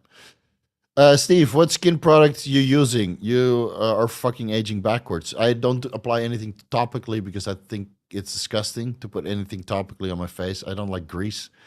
I mean, I have some sweat and grease coming out of my pores. So, injectable glutathione, testosterone or high testosterone levels, super healthy eating, 6.5 days a week. Of course, Cheesecake Factory excluded. I mean, that food is terrible, but it tastes so amazing after you've been eating bland food the entire week. So, eat salmon every day, check. Eat beef every day, check. Chicken, no nutritional benefits, but it's just to fill up the space. Collagen protein, I think that's pretty good for collagen synthesis and collagen texture of the skin. What else? Free range eggs, 2 egg yolks, 8 egg whites.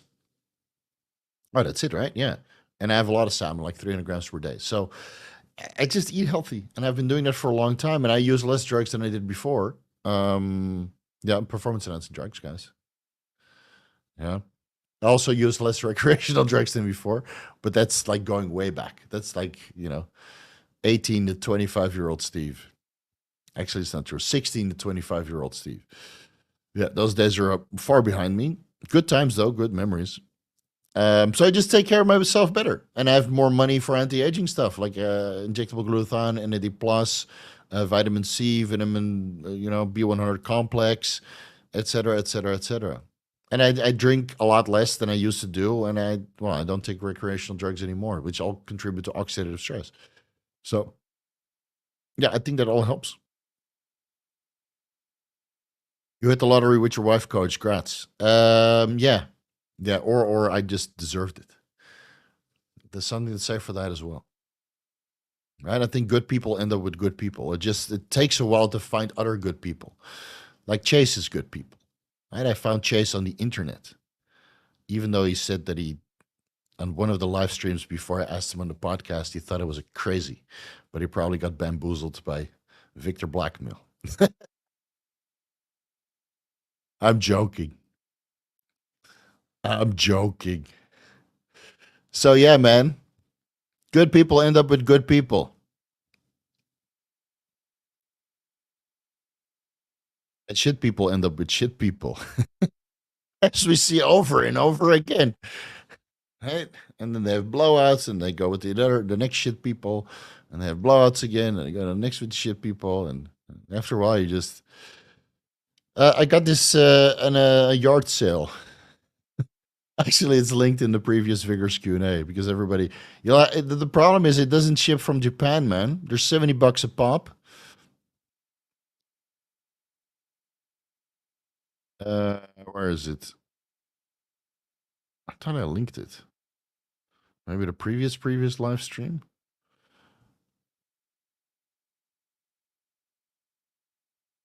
Maybe I listed it in some of the comments. Let me see. Let me see if I can search through my own comment section. Elite. Ah, there we are. So if you can find some sort of shipping forwarder, they can order this for you. I think there's services in Japan. It's called it's a link item.rakuten.co.jp elite grips. Yeah. Maybe we should just buy 10 of them and give them away at the Olympia. Should we do that? $700. Fuck. All right, let's do it. F in the chat if you want me to buy 10 of these shirts and give them away to Mr. Olympia. Fuck you guys. Let's have an army of fuckers in these shirts. But if you ask for it, I'm not giving it to you. All right? And don't fucking come up to me smooching. I'll give it to the one who I like. I give shit away all the time.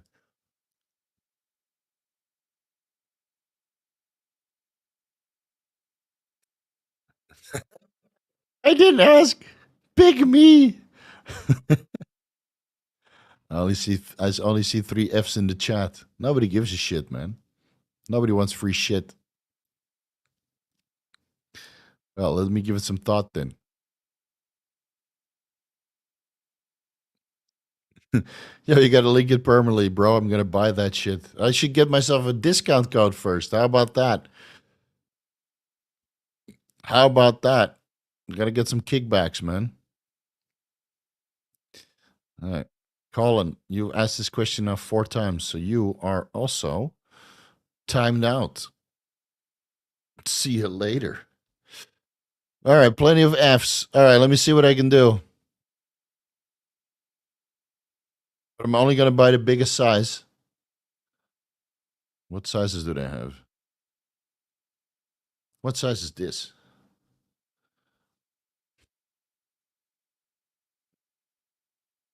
$3L. So 100 kilos, this is $3L. Which sizes do they have? S, M, L, LL, 3L, and 5L. Is anybody bigger here following me? Well, maybe we'll just get like 2 5Ls or I'll get 3. I'll get 1 5L for myself so I can grow into it. This one is old. 3 5Ls, 4 3Ls, and 4 LLs. Oh, look, it's how many Fs. 25% off. I wish, man. In Asia, they don't understand anything. Yeah, Chase, we know you're 5L, but you're a hypo responder. You gotta siphon off some of that fucking Serostim, man. Fuck. Fuck yeah. What do you think about Bill Goldberg? Is this Bill Goldberg the wrestler? Yeah. He was my fucking hero, dude. I love that guy. The Spear. Didn't he win like 130 matches in a row? How many matches did he win? This guy was such an animal. Him and he's 57 now. Wow.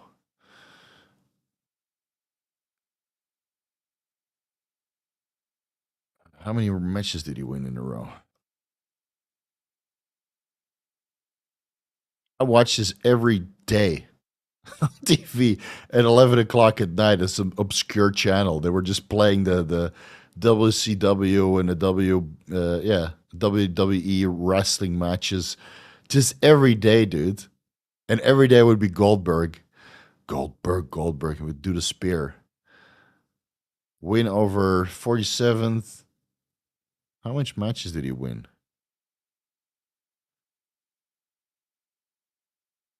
Well, I think it was over 120. And then at one point he lost. And it was heartbreaking.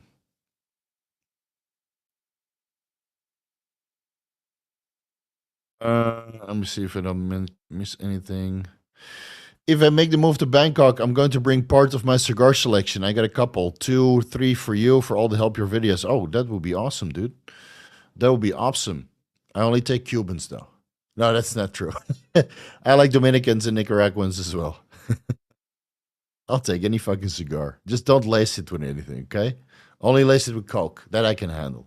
Don't lace it with fentanyl. Yeah, Bill Goldberg was Prime Goldberg. He was the fucking man, dude. That shit makes you want to go to the gym and lift fucking weights. Schmedium? There's no schmedium in the Vigorous crew.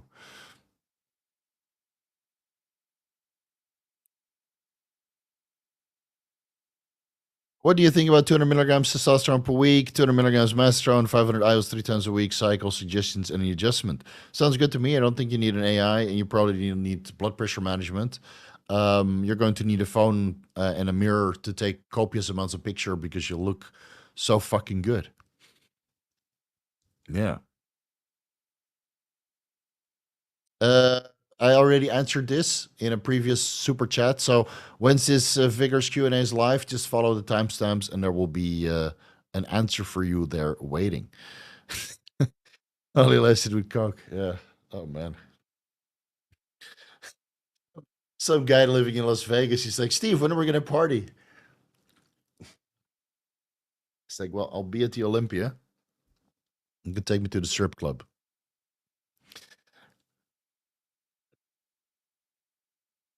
I need to get out more, man. I've been stuck here at this fucking computer screen making videos for you guys. So, doing Nandrolone research and other research, and I'm sick of it, honestly. I need to go on a fucking vacation. 3 days patty just doesn't cut it, especially when you go to patty and then you have to think about, all the degeneracy that's walking around there.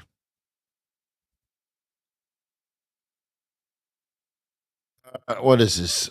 Does taking finasteride with TRT mean you aromatize more? Yeah. So you increase the potential for testosterone to aromatize more into estradiol because you decrease the potential for testosterone to 5-alpha reduce into testosterone. So if you have a pool of testosterone and instead of this falls off to DHT, now everything falls off to estradiol. And that's why gynecomastia and libido issues, besides the DHT reduction, which DHT blocks the estrogen receptors. The DHT reduction killing your libido and blocking the estrogen receptors with this heightened estradiol now gives you gyno. Might be good for hair, but it might mean that your dick doesn't work and that your nipples will squirt milk.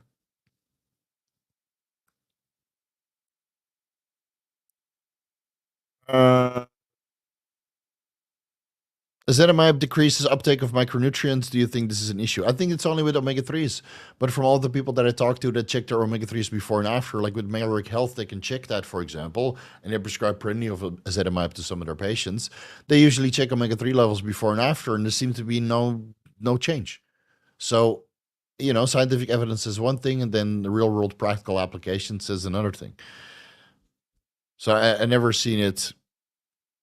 Can I come out of timeout? You're already on timeout. It's only 5 minutes. So contemplate your questions, spamming it.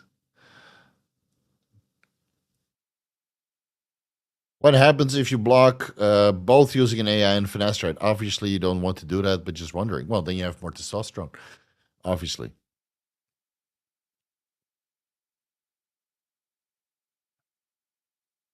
Mr. Camillo, I read your MENT ebook and DMP ebook. Those were great, but you should make videos about that because it's a lot of personal experience. And I think it would be a great contribution instead of those ebooks. You just write it out as make a video about it because it will give you clients. It will give you more clients than the ebooks that you will sell, in my opinion. So What would be the cause of prolactin going up over the reference range when off a product that increases prolactin during use? So you're coming off MENT and your prolactin is going up. It could be hormonal fluctuations. All right. I mean, estradiol or something else that's contributing to it. Not entirely sure. I mean, keep in mind that Testosterone blocks the estrogen receptors to a certain extent, and it blocks its own metabolites. Like my estradiol levels are high, right? Whether that's Trembolone detecting as estradiol or estradiol actually being high, but prolactin levels were pretty much the same as before.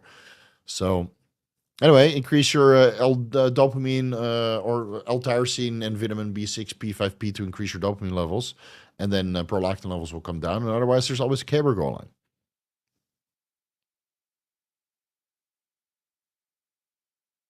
Let's see.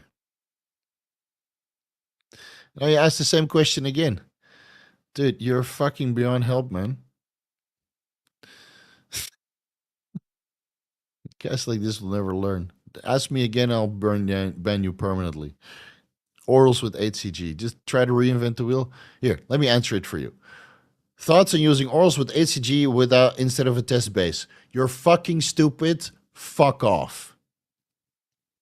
And I hope that makes it clear for you. Real men use test.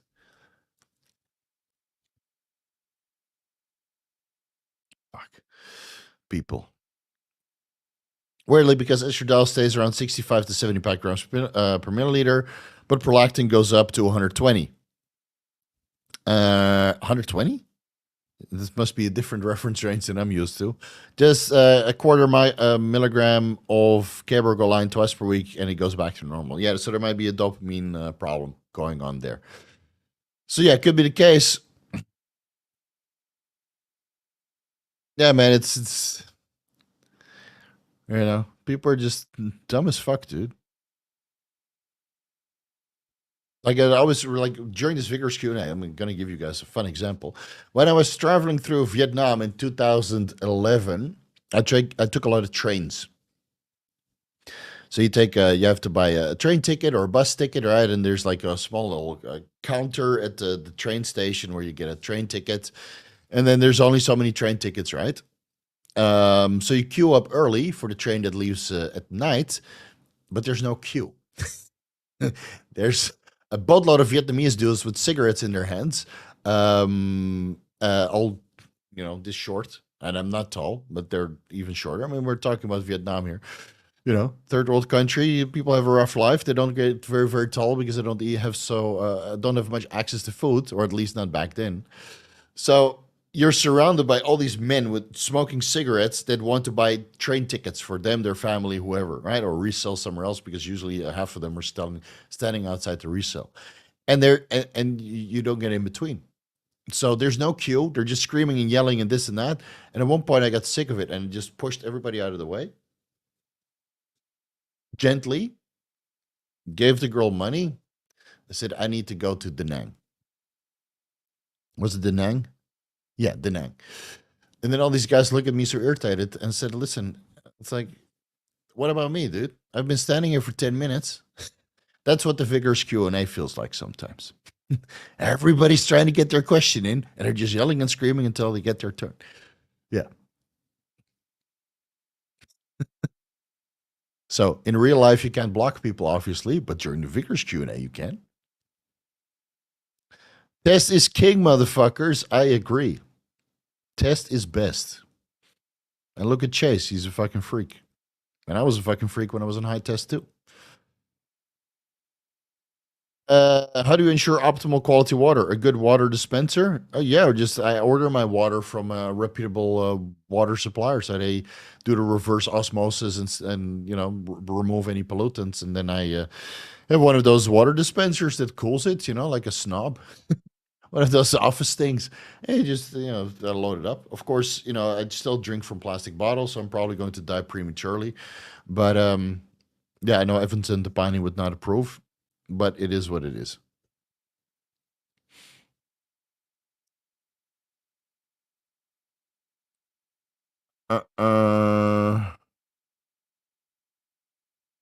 Let me see what's fun to answer.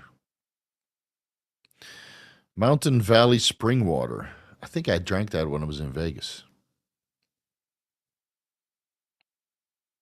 Hey, Steve Zilla, why does growth hormone reduce fat in spot injections? Or maybe you don't agree with this. I never seen that. It's not Helios, it's not glucagon. Those spot reduce, but growth hormone, never seen that spot reduce anything. Yeah, besides the content of your wallet. You inject and then there's a hole in your wallet. You're like, fuck. Now I need more super chats to fill up this hole. And then you inject again, and then the money is gone again. Ask Chase, man. I mean, Chase, you're pinning what? Let's say conservatively, you're paying $4 per unit times 18, $72 a day, man. You must be getting it cheaper than that. Chase, send me a message. How much are you paying for the Zero Stim? I won't tell. I won't spoil the beans.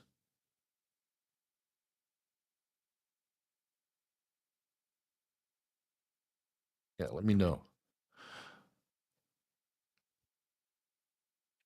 Did I answer? I have to answer some questions. Yeah, so it doesn't spot reduce. Do you think 175 milligrams testosterone antitate solo is enough to maintain most gains on a moderate cut after first cycle? Yes. Yes, absolutely. Because it's still TRT, and if you cut and you do it slow, then yeah, then you should be able to sustain that, assuming that you don't overdo the cardio and the fat burners, especially thyroid medications. After 200 milligrams testosterone per week, 200 milligrams masteron per week, 500 out. Didn't you ask just this before? Might drop masteron to improve cardio for marathon. Okay. How much aromasin do I need to take to replace the masteron? Can Cardarine counteract the effects of masteron on cardio? Yes, Cardarine improves cardio quite a bit. Masteron does not reduce cardio that much, I would say, because it's not really a potent anabolic agent, in my opinion, or at least not at 200 milligrams per week. If you take 1.4 grams, yeah, sure, masteron is anabolic. If you take 200 milligrams a week, it's just an add-on. It's a complementing the testosterone that you have, in my opinion. So why don't you run 200 tests, 200 masteron and Cardarine and see if you get beneficial effects on cardio, and then maybe you can do the marathon that way. You don't need to take the masteron out. Byron, bullshit. I've heard that you pinch your love handles hard enough, they disappear. All right, you keep doing that. Oh, my bad. Prolactin was 27 when I looked at my old labs in the wrong column. Yeah, so that's a big difference between 120 and 27. Still high, though. Mine were like 8. I doubt the homebrew king is paying that much. Yeah, I think so, too. I think so, too. Isn't Cardarine cancerous? I heard people discuss this a lot. Well, I made the most comprehensive deep dive on Cardarine, and Cardarine is both cancerous and cancer protective. And the weird thing is that the cancerous dose is lower than the protective dose. So you might have to take more Cardarine to get anti-cancer effect. At the low dose, it might give you cancer. Anyway, watch that video. It's linked down below. Messaged. All right.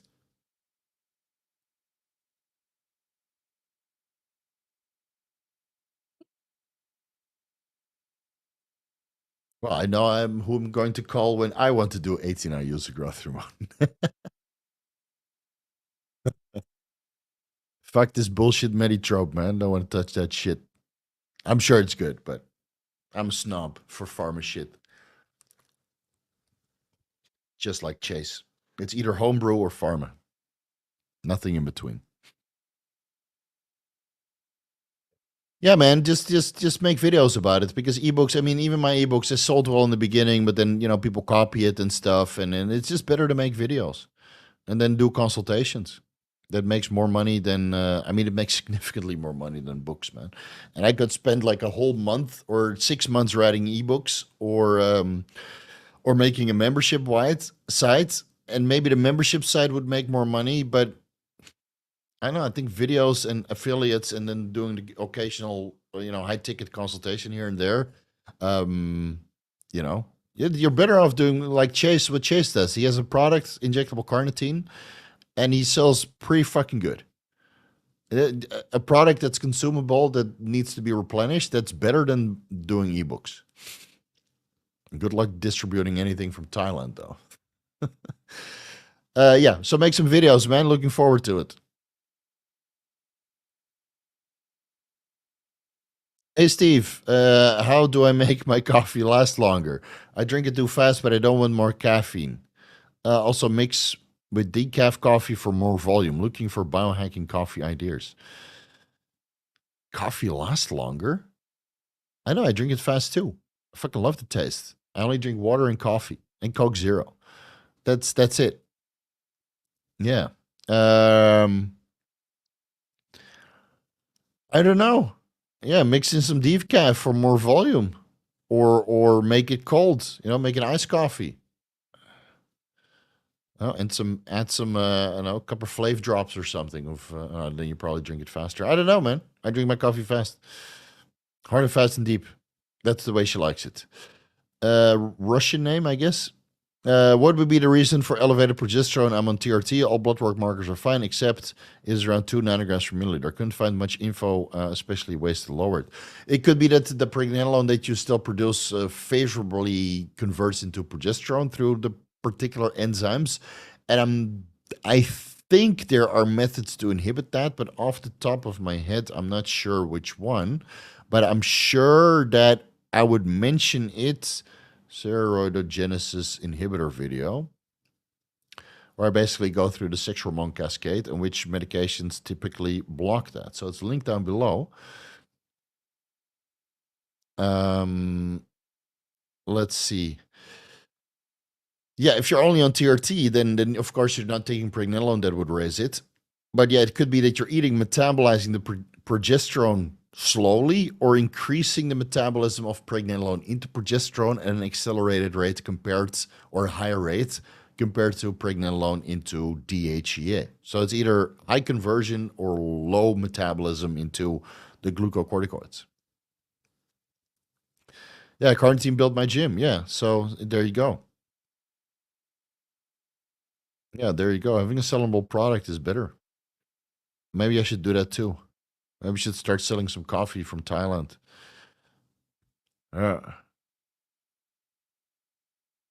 USA shipping only. Fuck you, Chase.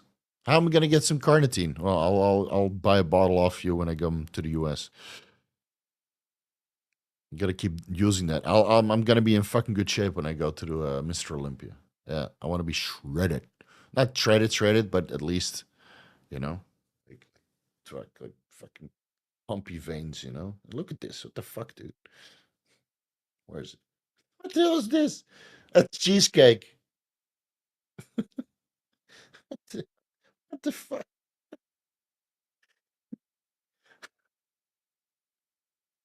Let's see the other side. Get off the screen, Chase. Let's see. All right, I gotta load it up a bit. Look at all these veins, man. I think the other side is better. Oh, look at this shit.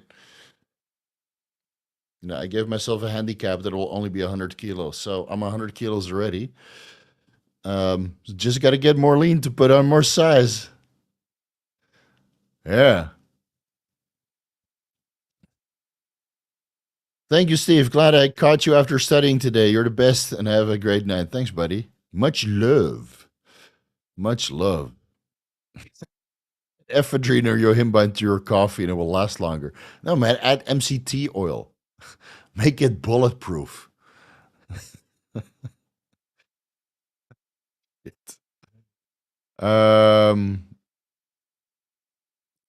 Same. Pharma only. Homebrew is mad complicated, to be honest. Once you get cheated by UGLs, you never want to do that shit again. Yeah, I agree, man. Well, Chase Irons has a membership site on how to make homebrew easy, and he points you in all the right directions. So if you want to do a membership somewhere, well, this is the place to do a membership, obviously. But if you want a second membership, right, then you go to Chase Irons membership, and he'll send you in the right direction. I've been pinning 2.5 cc's of Anabolics Anonymous, carnitine, and other stuff into my glute and ventral glute every day. Now my glutes got a glute. I think I need to do some deep tissue massage therapy ASAP. Yeah, lay off that and 2.5 cc's. Jesus, I do half a cc's, but I have the ratio form. That's 1,000 milligrams per 1 milliliter. I don't know how the fuck they put that much in, but half a cc of that twice a day, that works, man. Yeah. So Chase has what, 600 milligrams? The carnitine, right? Chase 600 milligrams. And Anabolics Anonymous is also 600 milligrams, I think.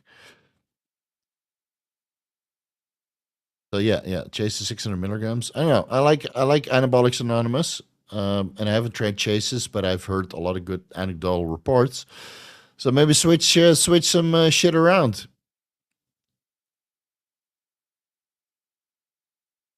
I'm about to hit the gym, put those A bombs to work. Yeah, man, I expect personal bests and nothing less.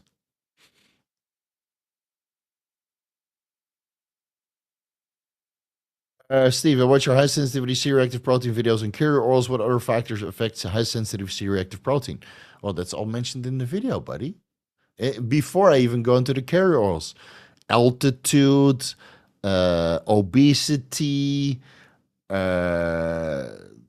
what is it? The food allergies like celiac disease. And it's all mentioned in the video, man. Use the timestamps. Fagila Atir, sure looks a little small on you. Yeah, well, I gained like 15 pounds. So I bought this when I was just coming off about a year ago. And now I need to upgrade myself from the 5XL to the, or from the 3XL to the 5XL. It is a bit tight. Yeah, I would say that. Man, it's turning into a fucking cam show. But who doesn't like a tight shirt to make those arms pop? You know? I mean, like if you stand and you flex and you just see all the fucking, well, of course, you're not going to walk around like that, but like if you flex and you see all these little striations, man, like outside, makes people disgusted. And then you're like, no, look at you, like, and you see all these veins and see the striations, and you're like, ugh, that's nasty. And I'm like, yes, mission accomplished. I'm disgusted by your belly too. Let's see. Why am I looking flat on test primo master on 6 IU's growth hormone per day? Maybe your electrolyte intake isn't enough, maybe not enough sodium, maybe not enough magnesium, potassium, etc. Or maybe you're just not eating enough, right? A test primo masterone and 6 IU's growth hormone is probably something for you to get leaner. And if you're in a caloric deficit, then obviously you're not going to look full. You could throw in the Anadrol, up to GH. But yeah. Is mint overrated? I know you love it or you hate it. You know, that rhymes. Is mint overrated? You either love it or you hate it. Yeah, I don't know. I don't know, man. I haven't tried it yet. I might add it in a couple weeks, and then I'll let you know. But some people swear by it. So, oil up, daddy. Well, maybe when I meet Noel Diesel again. Yeah. I'm sure he would love to. All right, guys, I think it's time to throw in the towel. This was a fun 2.5 hours. I think I put that cheesecake to work. Chase, will be chatting soon about your Serum source. Actually, it's too hot to send shit into Thailand. And I'm already 100 kilos, so I'm at my max weight. So I got to get lean first. Did you answers Adam's super chat? Did I mention one? Did I miss one? Yeah, I answered this one already. Yeah. Oh, did I? No, sorry, I didn't. Good to remind me. So, sorry. Let's answer this one. So, if I'm using 1 milligrams finasteride and a quarter Romsin 2 times per week, is this why my testosterone levels are 1300 only at 80 milligrams testosterone recipient per week? Yeah, that could be an explanation. Would you lower the test dose a little bit more for TRT?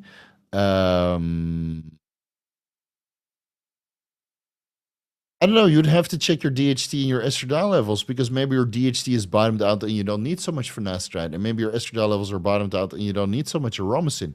So you would have to kind of test all three.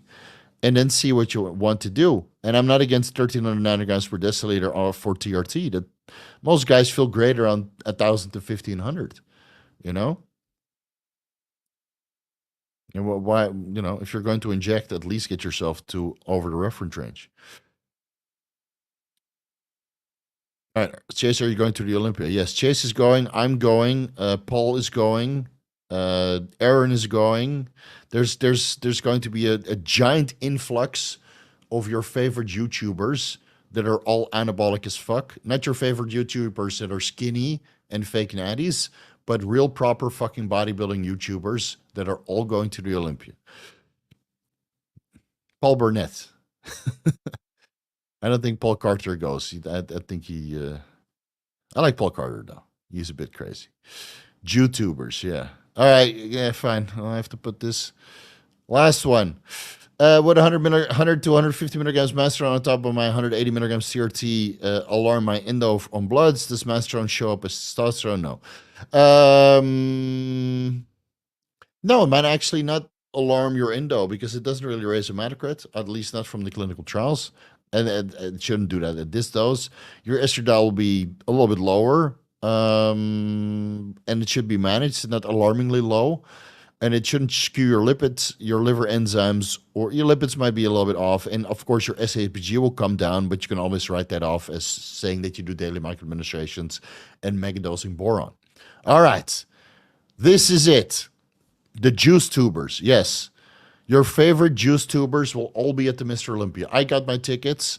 Paul Burnett has his tickets. Chase Arons has his tickets. And we will see you all there. I will give you a kit at the on the condition that you use it all before you go back to Thailand. Deal. Fucking deal, man. It's only, 18 I use is what? Fuck, man. I'm going for 8 days. Okay, I can't take that deal. It's like 24 IUs per day. I'll be 260 pounds by the end of, because I also have to go to Peppermill. I also have to go to what's this place called? A Vial a day minimum. Yeah, I'm only going for 8 days, man. I can't do it. All right, Chase, I appreciate it, but just bring me a bottle of Carnitine. I can run through that in a week, but a kit of Serostim, fuck me, man. My hands will be bigger than yours. All right, and with that, we're going to leave it here. Thank you guys so much for watching. We'll see you next weekend. And then the weekend after that, I'll be in China. So if I don't come back, then the Communist Party got me and they put me in jail, which I don't think so. So next week, get your questions in. And then the week after, I'll be MIA for a weekend. But I need a fucking vacation too. All right, peace out, guys. See you next weekend. Enjoy yourself, as I always do at Cheesecake Factory. Peace out.